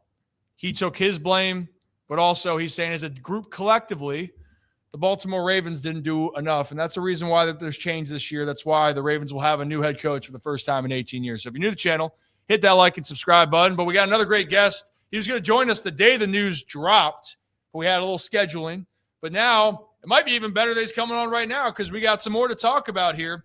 And you guys have seen him around all over. He's one of the most legendary broadcasters out there, in my opinion, especially as I was growing up. And Trey, if you're ready, give me a thumbs up and we'll rock and roll. Ladies and gentlemen, let's bring on Trey Wingo. Hey, guys. How are you doing? Doing well. So you guys just had Todd on? Is that what I hear? We did. And, initially, I'll be honest. I mean, I've heard how Todd could be very blunt. He was very expressive, and he shot it straight. And that was very – for me, I always loved that, Trey. I grew up baseball family. I always like to try to go behind that curtain. And maybe we'll start with this, because one thing he was talking about was he doesn't know where all the shit kind of comes from at times. He said it's leaked, but he said in his mind he could have done things better for Lamar Jackson. But to say that all these things are going out there, it got a little bit too out of hand. For you being in the media so long, you understand this probably just as well as anybody. Could you just elaborate more when things get to the way that they did in this case with the Baltimore situation? Well, anybody that leaks something has an agenda. I mean, let's be honest about it. And it's up to the person receiving that information to try and decipher what that agenda is. Because if someone gives you information and you just spit out exactly what they said verbatim, that's not reporting, that's parroting, right? That's basically say this. So I think whenever information comes out, there's always an agenda by the person who is giving that information. And then if you're the one receiving that information, it is up to you to understand that and then decipher that in a way that is particularly fair to both sides of the equation, the person who is giving you the information about this person and what their agenda might be and what's the reality of the situation. Yeah. So, listen, I've broken a lot of stories with unnamed sources and leaks over the years, and people say, oh, put your name on it. Well, it's never going to work that way. Okay. So sometimes, I mean, like we should all be happy, smiley people and live in Narnia and never have a bad day and only rain on, between 7 and 8 during weeknights. So we can all get outside on Saturdays and Sundays. Doesn't work that way. So a lot of times the only way that information, which comes out in a very tangible way, is you need to get it from an unnamed source. Like a couple of years ago, Aaron Rodgers is going to the Jets. I couldn't tell who told me that, because that would have been a disaster, but it was true. It's the only way you get stuff like that. So, but you have to interpret that. It has to be interpreted by the person receiving the information. Yeah. I'm glad you mentioned that way. When someone said, "Hey, put a name on it," that ain't going to change. That's just the way it's going to work. Correct. But the part that you said, pushing an agenda, because that's what it is. And in this case, it was pushing towards, well, could there be change in Baltimore? And change would come when if the team doesn't perform, and then the kick goes wide right on Sunday night in Pittsburgh, whammy. Conversations are had in Baltimore, and breaking news when we were supposed to speak, I think, on Tuesday night. It happens. I mean, what's something, Trey, through this whole process? Because I keep seeing some even reporters go, "Oh, you have no idea what's going on behind the scenes." Coaches that are still hired could be in trouble. Owners are checking in. Could you even elaborate more on all of those inner workings of the NFL and all the years you've covered the sport? Yeah, it's almost a different path for every one of the 32 teams, right? Depending on who the ownership is, how cozy his relationship is with the head coach and the general manager. Did those guys come in together? There's a million things. And I put out there something on the Straight Facts Only podcast before that Ravens-Steelers game. I mean, so many things were on the line. Was it Mike Tomlin's last game if he loses? Was it Aaron Rodgers' last game? And I mentioned, would it be John Harbaugh's? And look, I want to be clear. John's an amazing coach. And I think one of the reasons Miami fired Mike McDaniel, no matter what Jeff Darlington is reporting and what they're telling him, is that they're like, oh, we might have a chance to get John Harbaugh. So we would do that. And Stephen Ross is a guy who would do that. He once allegedly told his head coach to lose games and was going to pay him to lose games. So this is the kind of guy we're talking about here. Allegedly, supposedly, reportedly. Allegedly. Yeah. For those just listening, we are putting real sarcasm on that. We're putting, if you're not listening, the visual. It's air quotes, you know? Correct. And to me, Rip, I was just thinking, it's like, John Harbaugh doesn't strike me as a guy that would ever want to work for somebody like that. I mean, who knows what'll happen, but like, he doesn't, I just, knowing his character, doesn't seem like that would be a good There's fit. only 32 of these jobs, man. There's only 32 of them. One in New York, though. Yeah, well, no, that's absolutely. Buddy Nix, when he was the GM of the Buffalo Bills before Brandon Beane and Sean McDermott got there, he had to tell people, it's a good job. This is a good job in Buffalo. He had to sell it. There are only 32 of these things. So, yeah, and if the Giants are headed down one road, maybe Harbaugh is available and that changes them a little bit. But I would imagine that John's going to do a very thorough job of figuring out. Look, he's smart enough to know I don't want to go where I don't have a quarterback, right? Mm-hmm. Yeah. So if he's really interested in New York, he believes in Jackson Dart, right? It's the way. And if you don't have a guy, you don't have a chance. It's sort of the spin cycle situation. It's why the Steelers have been going through everybody ever since Ben Roethlisberger left. Well, let's draft Kenny Pickett. Well, that didn't work. Well, let's bring in Russell Wilson. That didn't work. How about Justin Fields? That didn't work. What the hell? Let's try Aaron Rodgers, right? And it kind of worked. It kind of worked. I mean, you're in that spin cycle until you get the guy that you can sort of latch onto and believe that you're going to be with him for 5 to 10 years. Yeah. I mean, really, if we think about this from the Baltimore Ravens standpoint, because this is the national story right now. We're talking the playoffs are about to start, and yet everyone's looking at who's safe as a head coach. Where could John Harbaugh go? That is the story right now. It's the national story. But to your point of all of this, the Baltimore Ravens and winning with the quarterback, the first year John Harbaugh started his career, his 18-year run in Baltimore, Joe Flacco came to Baltimore and he became a franchise quarterback. Then we flash forward 2018, and Lamar Jackson is drafted last pick in the first round. Some struggle in 2018. Harbaugh could be on the out.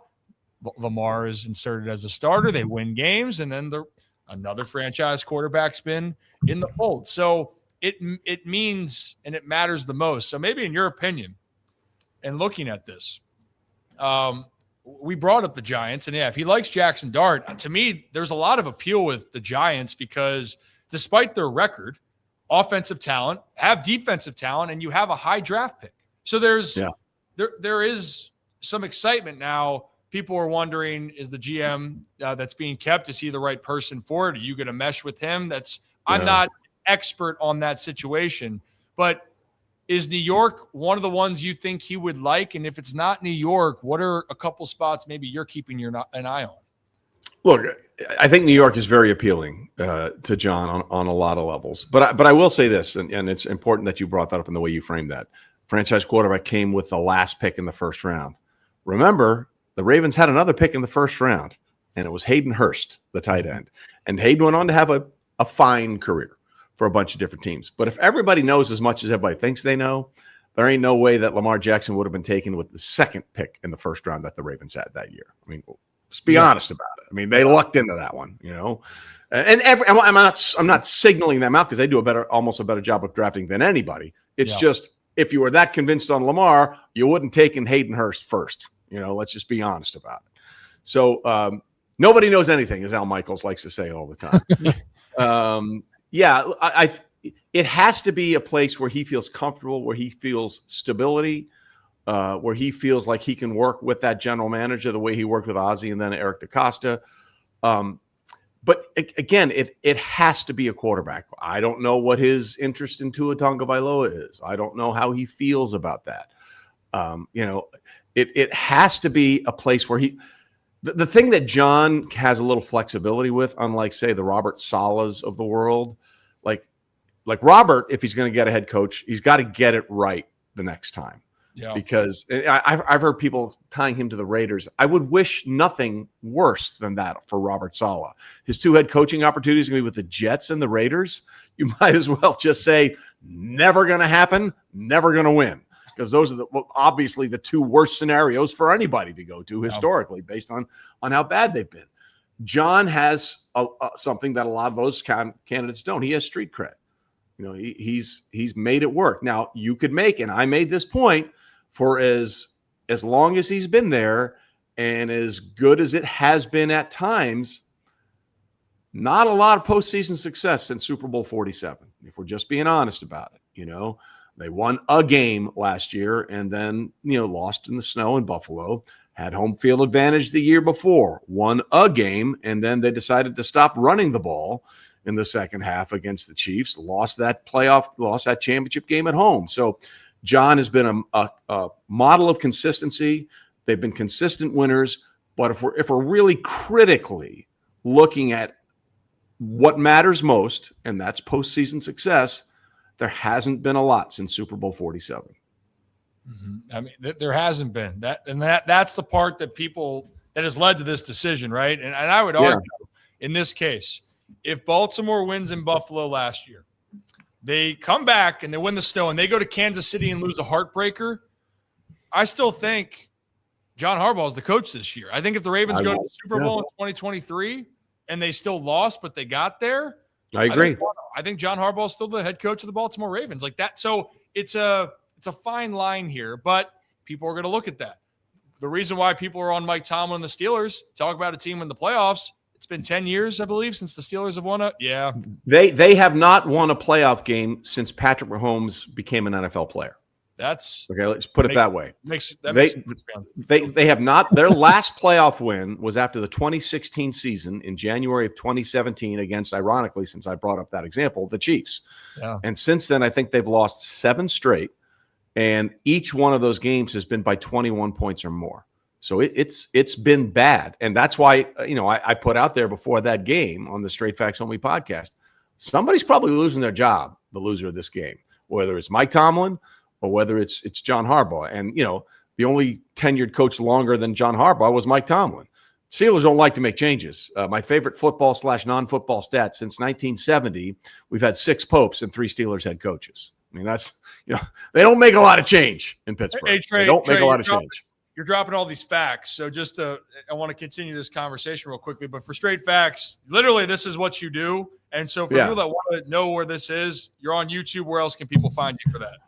Yeah, it's on my YouTube channel, and we put a lot of the stuff on my Instagram feed. So at Trey.Wingo and at Trey Wingo on YouTube. And we've also got our new Trey Wingo Golf YouTube page. But the whole idea of the football content for us, and I appreciate you bringing that up, is I don't care about your feelings. I don't really care about your opinions.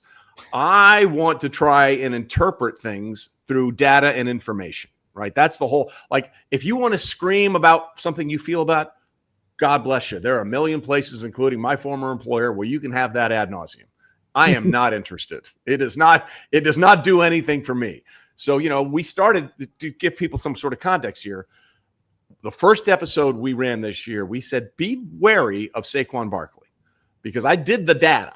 He's the 9th 2,000-yard rusher. The previous 8 all had significant drop-offs after that 2,000-yard season. And most notably, the drop-off was about a yard to a yard and a half per carry after a 2,000-yard season. And why is that significant? That tells you you're not getting the home run plays. You're not getting the 50, 60, 70-yard runs that we saw Saquon do in 2024 all over the place.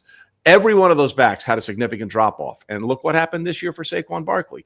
And also, he was the first 2,000-yard rusher to make the playoffs and then go to the Super Bowl and win the Super Bowl. So it's the wear and tear of a 2,000-yard season plus the extra 3 games that he had to play. It's just data that's telling you that. So that's what we try and do on the football side of Straight Facts. We try and interpret the data and give you an explanation as to why things are going to happen or why they happen the way they did. See, I think that's a great – hey, you explained it the best. That's why I wanted you to speak on that.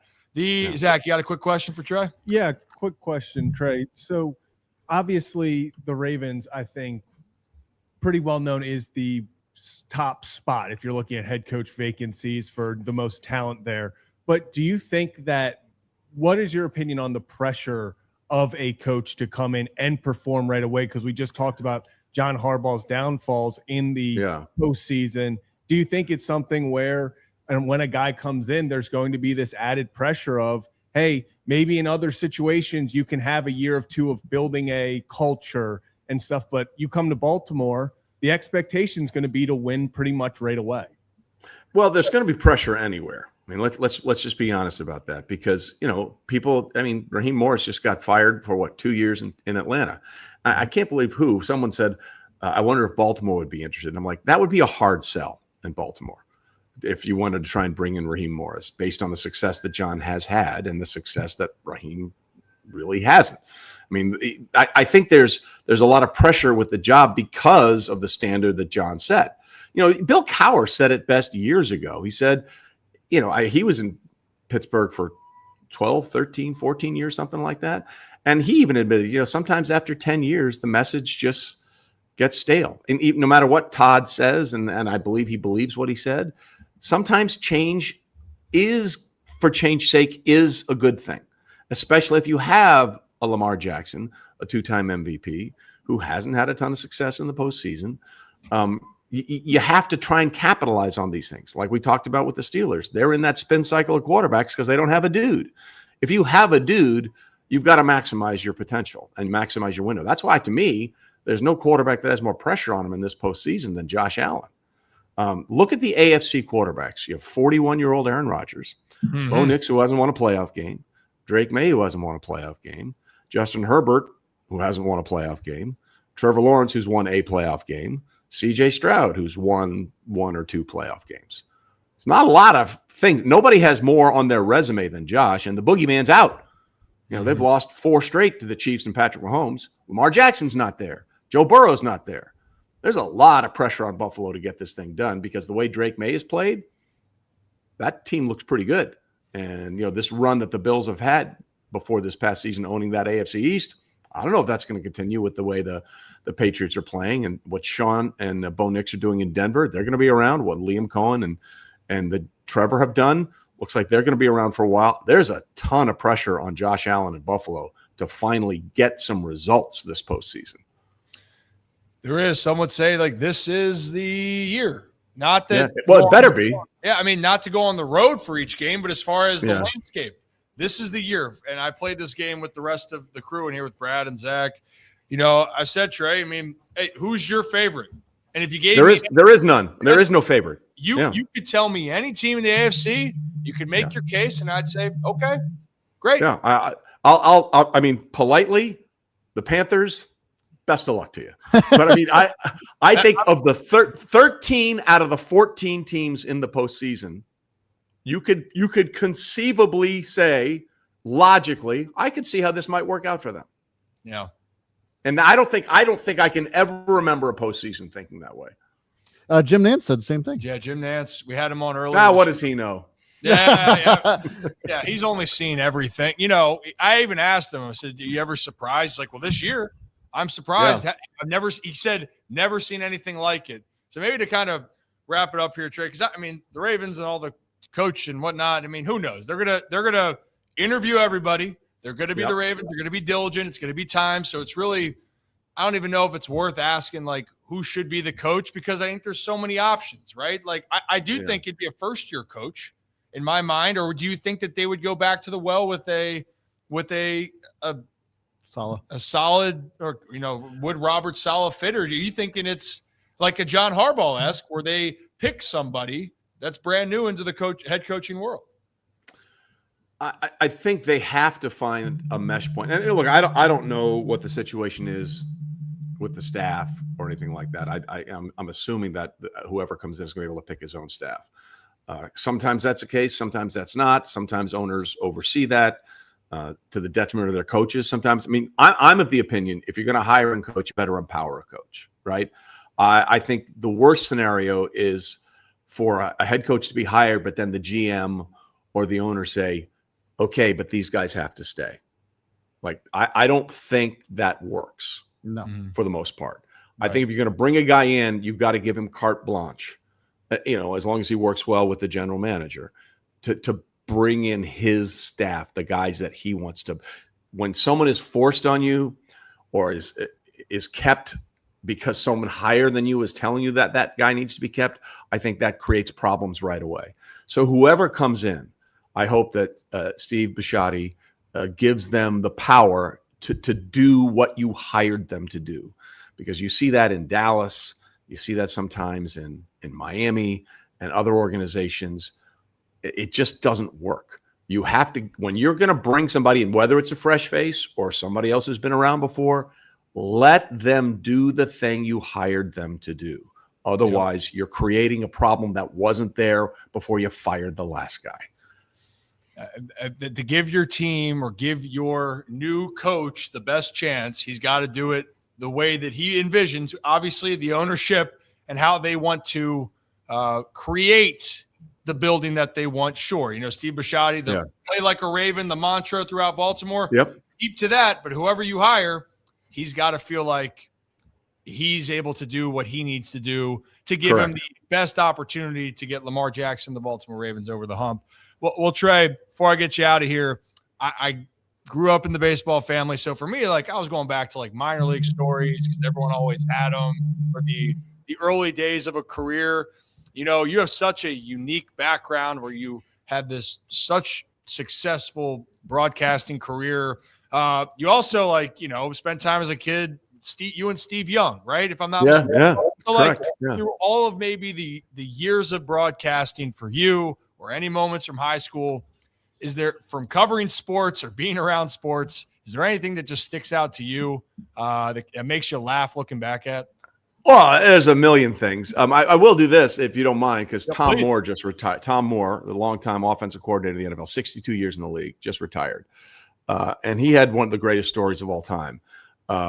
When he was the offensive coordinator for the Colts, broadcast crew went over there and watched practice. And they were watching practice, and Peyton Manning took all the reps with the ones.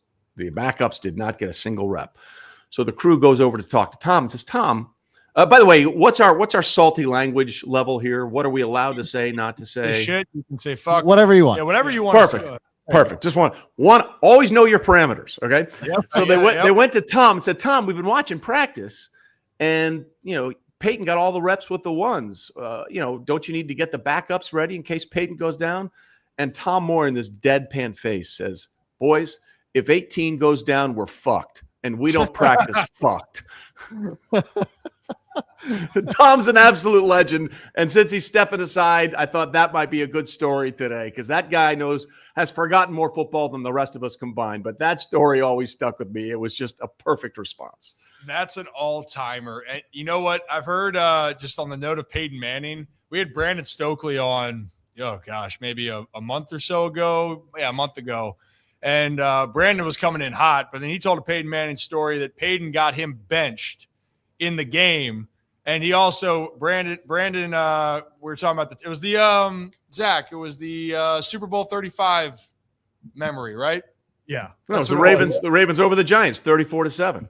Yeah, so Stokely caught that first touchdown pass, and then he was saying about his response to that initially was, I thought the white cornerback was extinct because I scored a touchdown on, I think it was Jason Sehorn, and now Cooper DeJean and Blankenship. Yeah. And so by the way, have you seen the clip against the Bills where the running back Singletary goes up to Blankenship and says, "Hey, nice to meet you, Cooper." He goes, "No," and Blankenship says, "No, I'm the other one. I'm the other one." It's so good.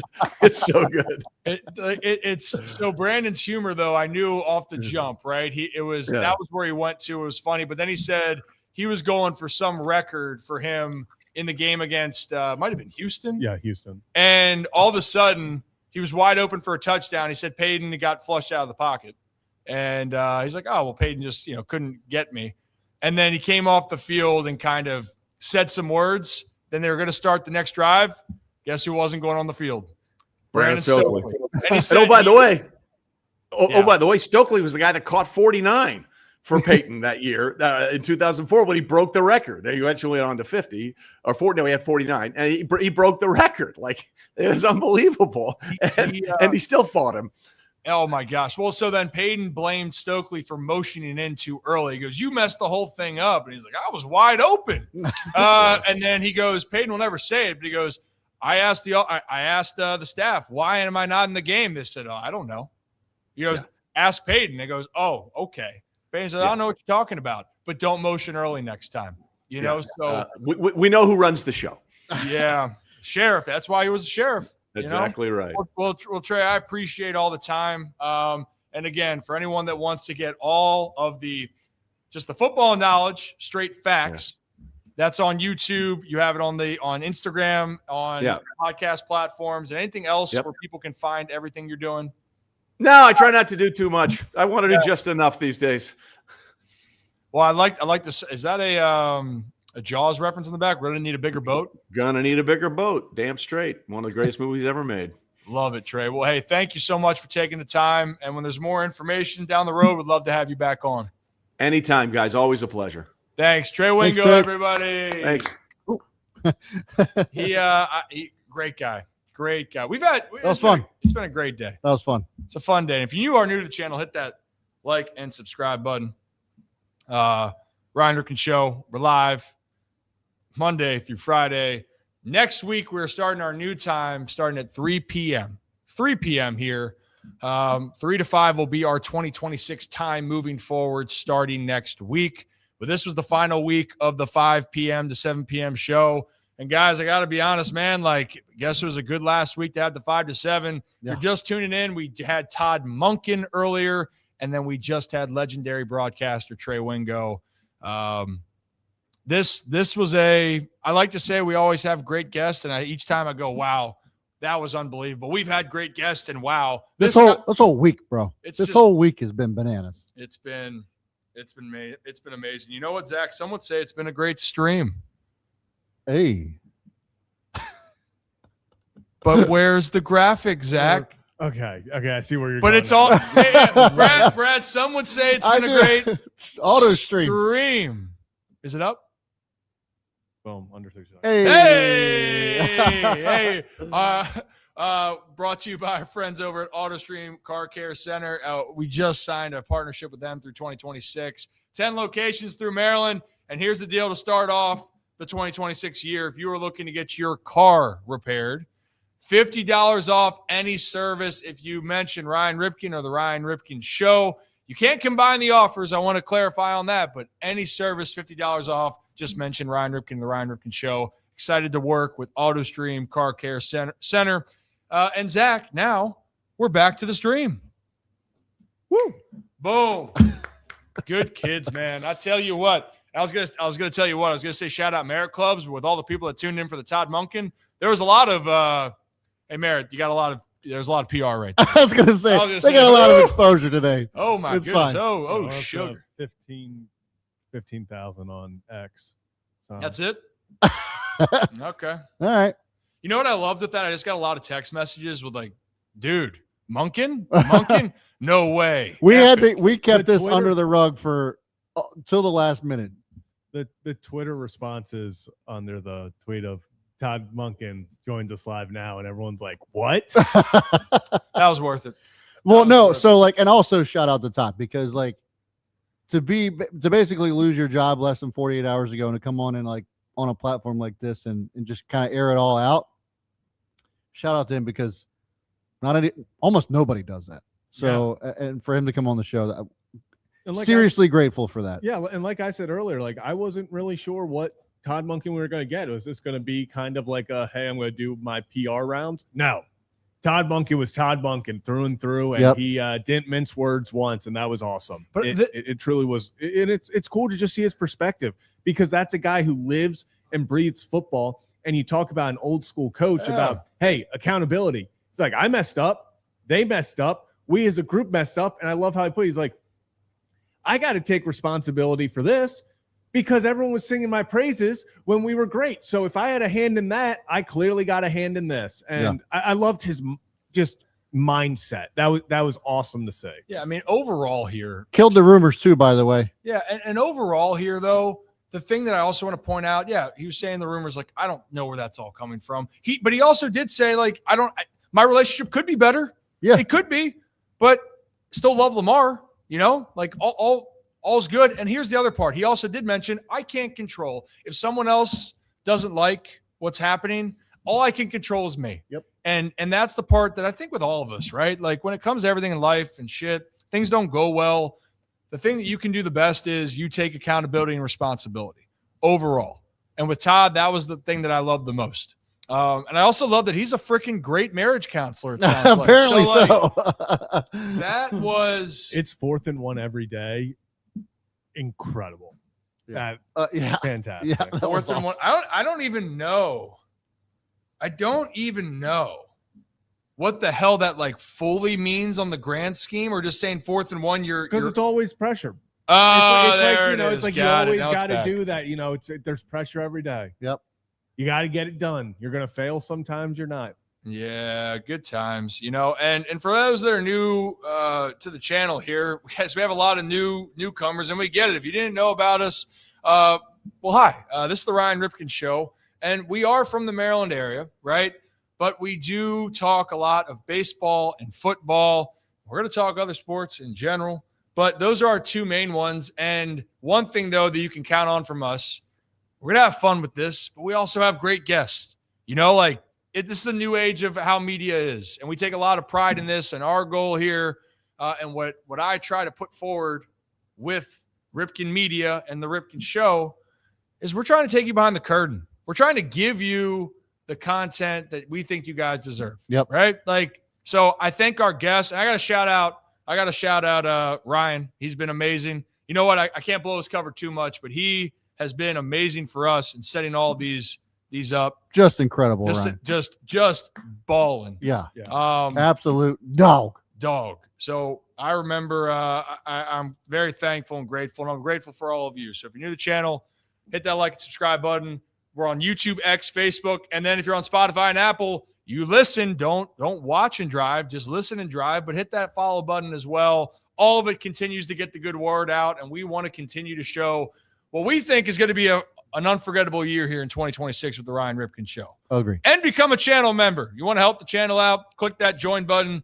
We do have some perks with that. I'm going to bring the Rip After Dark back. I did it the other day where I actually teased that we were working on somebody else. But because I was afraid we could lose today's guest, I didn't want to mention that. Yeah. But the other one I mentioned in Rip After Dark is still not off the table. So I want to leave it at that. If you want to find out who that was, you got to hit the join button next to subscribe, become a channel member. You can join at Rip After Dark and find out all the juicy details. Oh, Rip After Dark is juicy. We like to have a good time here. Well, we're going to continue having a good time here. Overall, we're going to keep the ball rolling. It's a long show, but that's fine. We're going to wrap some things up. We got to make a couple moves, Zach. You want to make a couple moves? You want to make a couple moves? My mic's in the way. There it is. Making a couple moves. Brad, you making some moves over there? Making some moves? Okay. Well, why don't we take our next move around Maryland here? Because there's not a ton else we need to talk around Maryland, except there was something that happened, I guess, technically in the district. But shout out our friends over at Next Move Charm City. I don't have my glasses. So I'll throw my flannel. If you guys are looking to make your next move, make it with Next Move Charm City. I appreciate Shannon, Brett, and the Belanger team over at Lone Depot. Whether it's city, suburbs, or shore, they're ready to help you make the right move. So appreciate them. Guys around Maryland here, okay? I think we got a lot of the Ravens news out of the way. I think we got a lot of Orioles news. Yep. You know, Maryland, Washington Commanders, it's like, the news that's not the team on there. The Wizards got Trey Young. Hey. Woo! Who might not play this year for them. Yay! When I they're move, tanking. you move. I love tanking in basketball. Just blatantly come out and be like, yeah, we acquired this guy, but we're in danger of losing our top 8 protected pick, so he will not be playing for us this season. Tanking and it's January. Tanking in the NBA is a religion. Like It's you have to commit to it. You It's just something. gotta. Oh man, it is something. It is something. Are you standing up too? You need to stretch. Yeah, it's just not there. Yeah, I was gonna say I was just 7th inning stretch. Yeah. Somebody's got to stay at the command center. Though. Yeah. Someone. Hey, command center. Right. Command. Oh gosh.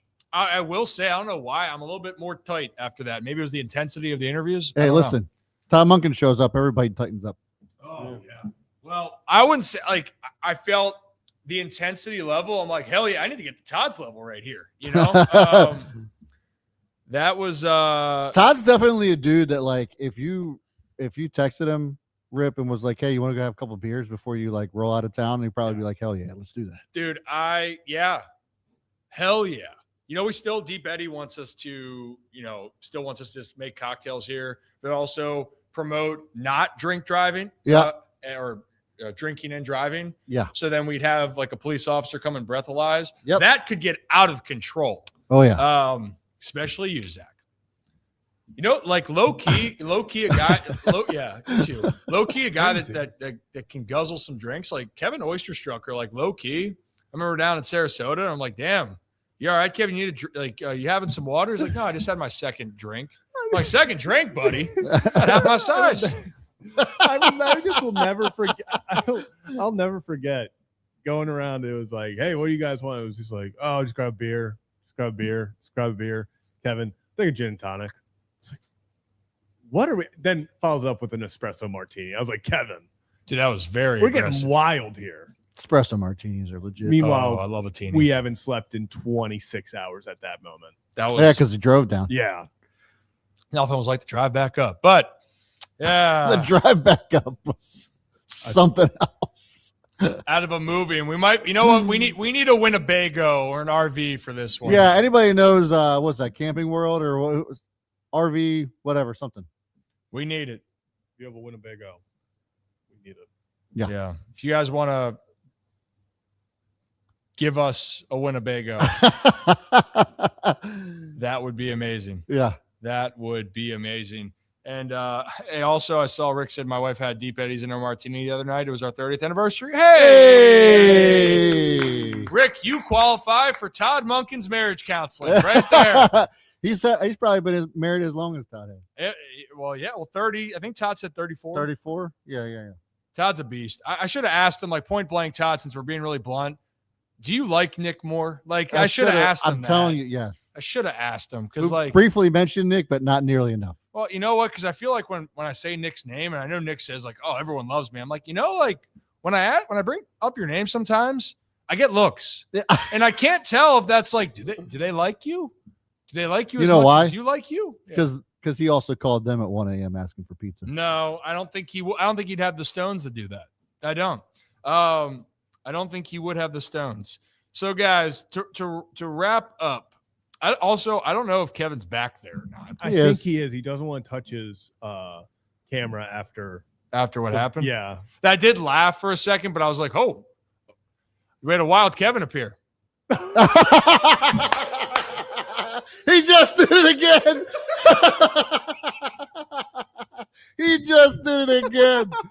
Oh my God. The terrified look in Kevin's face when he just did We're gonna clip that. That's for damn sure. Oh my! You want to come back on? Come on, Kev. Come on, Kev. Come on, Kevin.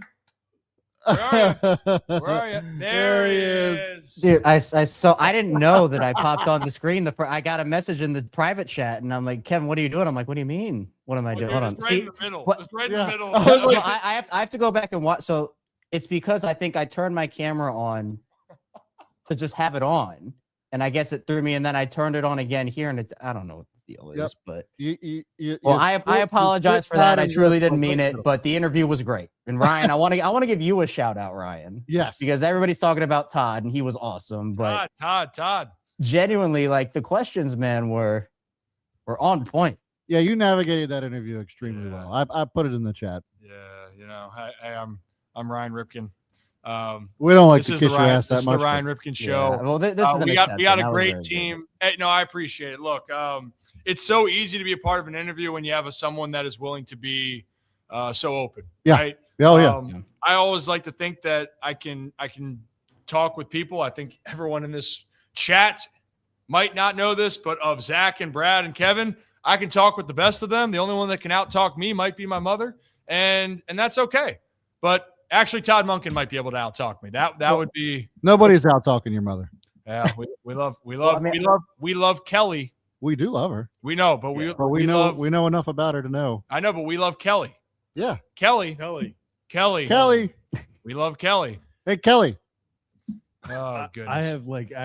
I have actual tears in my eyes from that Kevin reaction of when he just because I said in the chat, I said I'm not going to touch my camera, but I'm here because of apparently what happened the first time, and I don't want to mess it up again.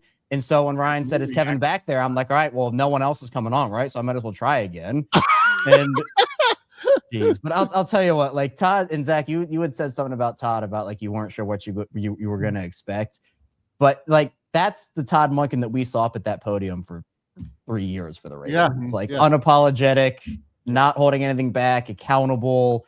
And like that to me was the best part of that because, there, like you guys were saying, like it's hard to, I mean, he confirmed he essentially wasn't coming back. Like we all know that now, but like everyone's like, he's not coming back. I'm like, and yes, I mean, and that's what I say. Like if you fire the head coach, you're firing a lot more people than just the head coach when that happens. So, but like this to me was a great peek behind the curtain about just like, look, there's so much that goes into an NFL franchise and the fact that, not everybody can own it. Like, like within sports, you see it where people will go up on the podium and, say, man, like, I wish we had done that better or this or that. But Todd essentially said, like me, like, this is it. Like, I'm the one and I should have done this and I could have coached this better or could have had this relationship that was better.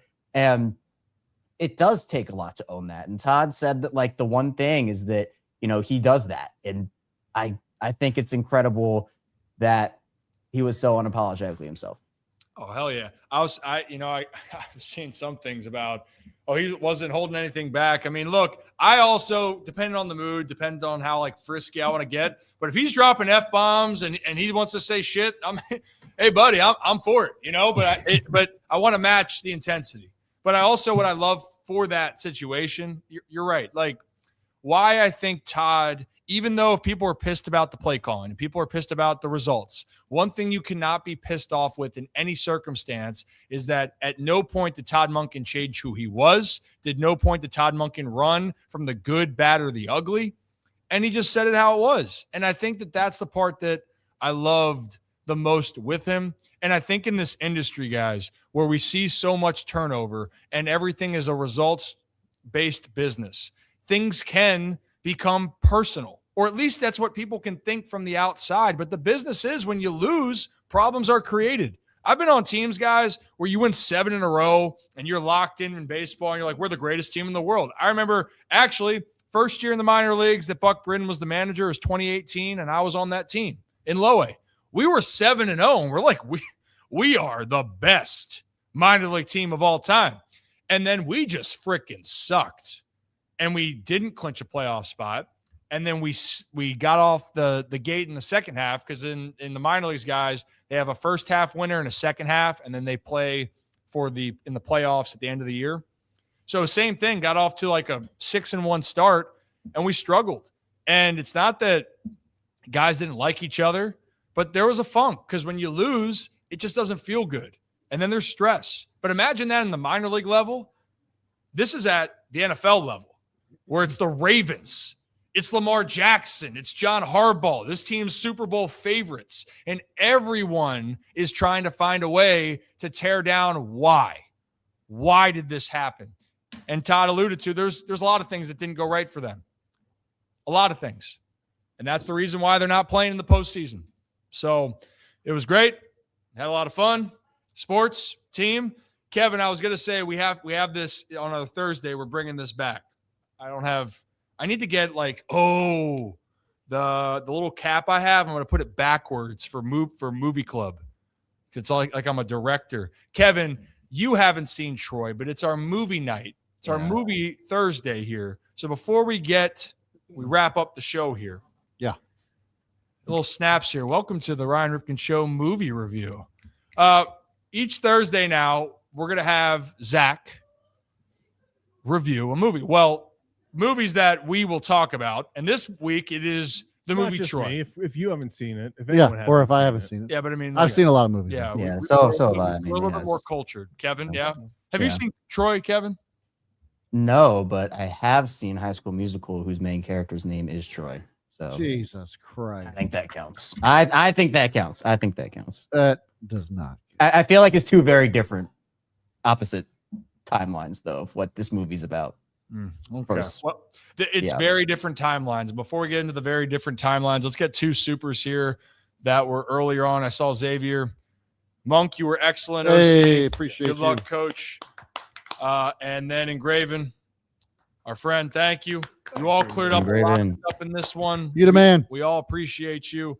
Look, at the end of the day, we're just glad to help continue to bring insight. Yep. And I think that above all, people love their teams. People are passionate about their teams, and they just want to feel that they can be involved in what's going wrong, and they just want to hear it. They want those open, honest conversations. That's where we pop in. So thank you to Todd Monken. Thank you to Trey Wingo. He's been fantastic. Both of them phenomenal guests today. Now back to movie Thursday. So Zach watched Troy for the first time. Brad and I don't even know how many times I've seen it. It's been a lot. A bazillion. So Zach. Anytime I feel like I got low T, I'm watching Troy. If I feel like I want to fool somebody, I'm like, how do I construct a proper Trojan horse? That's what I want to do. So Zach, a little bit of review here. Mm-hmm. Where are we going to start with this? Are we starting with excitement? Are we starting with creativity? What did you enjoy? It was obviously all the fight scenes are really well done. I think it's just obviously based on the stories in the Odyssey. It was just a really cool story. I think that was the biggest thing. Obviously, I kind of knew the story, like with the Trojan horse and stuff at the end, where it was like, I felt like I was that one meme where it's like, I know that one. But overall, good. I would say it's a good movie. It was a good movie. Creativity. I mean, that's the thing. I guess the storyline. Yeah, Did you like the storyline? Yeah, very, very. Did you feel like you related to Paris more? I'm just saying, hero. I'll take being the hero. So essentially, Kevin. Someone's got to. So Brad. Yeah. So Zach saying that he would be Paris. Hero. Kevin, do you understand Paris's reference in this? No. Well, great. Paris started the whole war. Correct. Yeah. I see. Him and Helen. Whore. I see. It happens. It sure did. Started a war. I will say I related to him when he was about to be killed, and he was just like, "No, I don't want to do this anymore." Actually, I was like, "Didn't know you could just do that," but I respect that. Just walk away and be like, "Well, they said there was no honor." So if you're saying you're Paris, so you're a hero, but you also have no honor. And you no honor. He started it, but he also ended it. Well, I mean, does it really end when you lose your home? A lot of carnage. Like, let's put that out there. Like, a lot of shit happened because of that. But hero. He let his brother fucking die. A colony fell. Yeah. Yeah. A state But fell. did you see that? Oh, well, hey, that's why they call it a killer. Kevin, what I think would be great is for you should watch Troy now. Yeah. So it's like a counter review to Zach. I also want you to role play the Hector scene when like Hector! Yeah, like you can play Brad Pitt in that and either yell or you can be Hector. You know, that's your choice. I passed as an Eric Bana about 40 pounds ago. You could be Eric Bana on that. Yeah. I could see that. Yeah. Lots of people thought I was Eric Bana back in the day. Yeah. Do you know what's funny? When people, I was so like Ravens crazed not that I'm not today, but like I was so Ravens crazed when I was little. People would ask me what my favorite movie was. And I would, because I was like 8 years old at this time, 9 years old at this time. And my grandparents gave me a 2006 Ravens highlight season package. And when someone asked what my favorite movie was, I'd say the Ravens 2006 highlight package. That was my favorite movie. So I want us to all watch the Ravens 2006 highlight movie so you can all experience my favorite movie with me. Okay. So and in return, I will watch Troy. Well, maybe that will be for the 24-hour stream. Yeah, you know what? That's a good idea. I like that idea. So we are approaching 24,000 subscribers here. We'll get to that in a moment. But to wrap it all up, Zach, on a 5 scale, total movie, 5 being the best, what is your ranking here? I really got to go back and look at what I've given these others because I feel like I want to start ranking them. Are you doing decimals? Yes, Kevin, I'm doing decimals. Well, some people don't. Some people don't. Go to the second decimal. Yeah, no, you got to, please. Second decimal is actually pretty good. That's unique to yourself. Yeah. I'm going to go 417. 417. Isn't that what you gave the last movie? Wow, way to be original, Zach. I have no idea what he did. You're right. We got, you know what, from this point on, and we talked about for clipping on things, every Thursday we need to clip and we need to write down scores. I was going to say, I need to go back and find and write down all the scores I had. The reason Movie, I'm going to like review score. Go back. The reason I'm going to like, if it wasn't like, let's just say, like, obviously, hypothetical, the Odyssey didn't exist and this was all like an original movie and everything, we're at the 4.8, 4.9 range. Mm-hmm. But I do have to count in the the creativity. It was just recreation, little inaccuracies at time, but for the most part, recreation of that. But very, very enjoyable movie. That I think anything above a 4 is I would definitely watch again. Oh yeah, I'm gonna go back and watch. It's something tonight. like if that's on, like I'll watch. I think 3s are like, if someone has it on, I'll watch. 2s are I don't want it, and 1 is this should have never seen the light of day. Yeah, you know what? We'll add that. Will be a graphic that we can add to the situation here. I also looked up how do we build a Trojan horse. So it involves creating a deceptive structure designed to conceal something within. That's what. So how do I make it? Materials needed: wood, cardboard, or other lightweight materials for easy construction. We'll use saws, glue, and paint. Back then, you know what? They just worked hard. It seemed like all wood and metal, blood, sweat, and tears. But that's the one thing, they built that whole thing pretty quickly overall. You can make a lot of Trojan. Honestly, you know what? Clear out all that material in a jukebox, put me in there, and wheel me somewhere because I can fit in there. Oh, that's the Trojan horse right jukebox. there. The Trojan jukebox. I can fit in there. That's a very expensive jukebox. We're not doing that. I would say the Trojan cat would be. We good too. could put you in the NBA Jam. I don't know. I can't fit in there. Actually, maybe we can make it work. Maybe we can make it. Although it wouldn't turn on though. That'd be the dead giveaway. You're a good kid, Kev. I don't care what they say about you. Well, sometimes people just like the antiqueness of a jukebox. I was gonna say, if someone turns on the jukebox, you gotta start singing. Yeah. Yeah. I'm up for that challenge. I'll do that.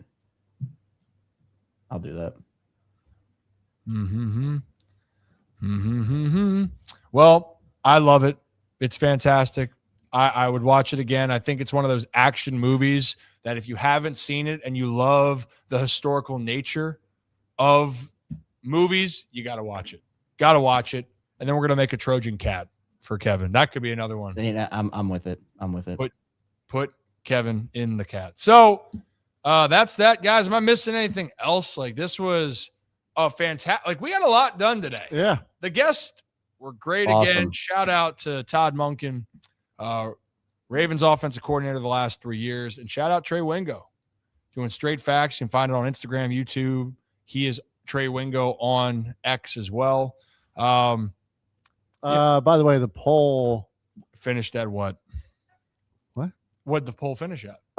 Someone else was the number one choice out of the ones that I gave. So the three most popular ones right now were Robert Saleh, Vance Joseph, Brian Flores, and the other one was just whoever. Lots of people wrote in there what they thought, but outside of someone else, Brian Flores is at 33% out of 218 votes. I assume a lot of people wrote in Clint Kubiak. Is there other? No, there was a lot of other write-ins that Clinton wasn't one of the ones that I saw a lot of. Oh. Well, but there were so many comments as well. Yeah. Ton of comments, man. Honestly, so this is one of the highest. I think it is the highest X stream of the year in history of the year. Yeah, ever. Of the 114 episodes of the Ryan Ripken show. Yeah, add a 0 to that, and maybe you're closer. You would be. No, I think what is? It'd be close. It'd be close. No, it wouldn't. It wouldn't be as. Well, close. no, actually, no, it wouldn't. It wouldn't because we're at 114. We're here for marriage counseling, not math lessons. Dude, I will gladly start a. Dude, I swear someone's going to use that 4th and 1 analogy like for the rest of it. I think I'm going to use somebody already does, and that's Cam Newton. Well, but not for that analogy. Well, no, but I mean, like he's basically. But they have the 4th trademark. Yeah. So we got to come up with something with Todd Monken. Yeah. Marriage counseling, but I could almost see like 4th and inches. Whoa. I mean, well, there's nothing wrong with that. Kevin says some other questionable things. That wasn't one of them. It's not like his Rip After Dark comment he said the other day. Yeah, because I was definitely the one that said that. Several of those out there. Yeah. Am I missing anything? I also saw Ryan O'Hearn was sworn in, was sworn in. He was sworn into the Pittsburgh Pirates team. He was officially signed his contract. Passed the physical. Good kid, man. Good for that guy. Good kid. Hey, you know what? Hopefully we'll be talking to him soon. We better be. He's folds his TP, by the way. He's a folder. Last time my eyes got big, something happened. Oh, goodness. Well, guys. I love that we pulled a fast one on everybody. They had no idea that was coming on, and bam. Can't wait until that happens. If the next guest that I've been talking about happens, that would be that would be fun, wouldn't it? Zach, Kevin, wouldn't it be fun? And then you can just pop up at the right moment. Would feed family. No, yeah. Oh, by the way, Kevin, I was gonna say I was looking at Instagram and I saw that you made a post about the locker room comment from Schefter or whatever it was. Well, now you can make that post from this show too. I will. I will refute it. I will make a lot of posts, and we will make a lot of posts. Yes. Oh yeah. Because there's content for days with that. I mean, Todd was that awesome. Talking about running freaking horses, man. He has some opinions about it moving. Oh goodness. Well, guys. All right. Sports team on 3. 1, 2, 3. Team music. Team. Hum now. Go team. As always, here on the Ryan Ripken Show, we appreciate each and every one of you. Have a day, have a night, have a great rest of your Thursday. But guess what? We're not done here at the Ryan Ripken Show. We'll be back tomorrow right here on YouTube, X, and Facebook. Peace. What pow.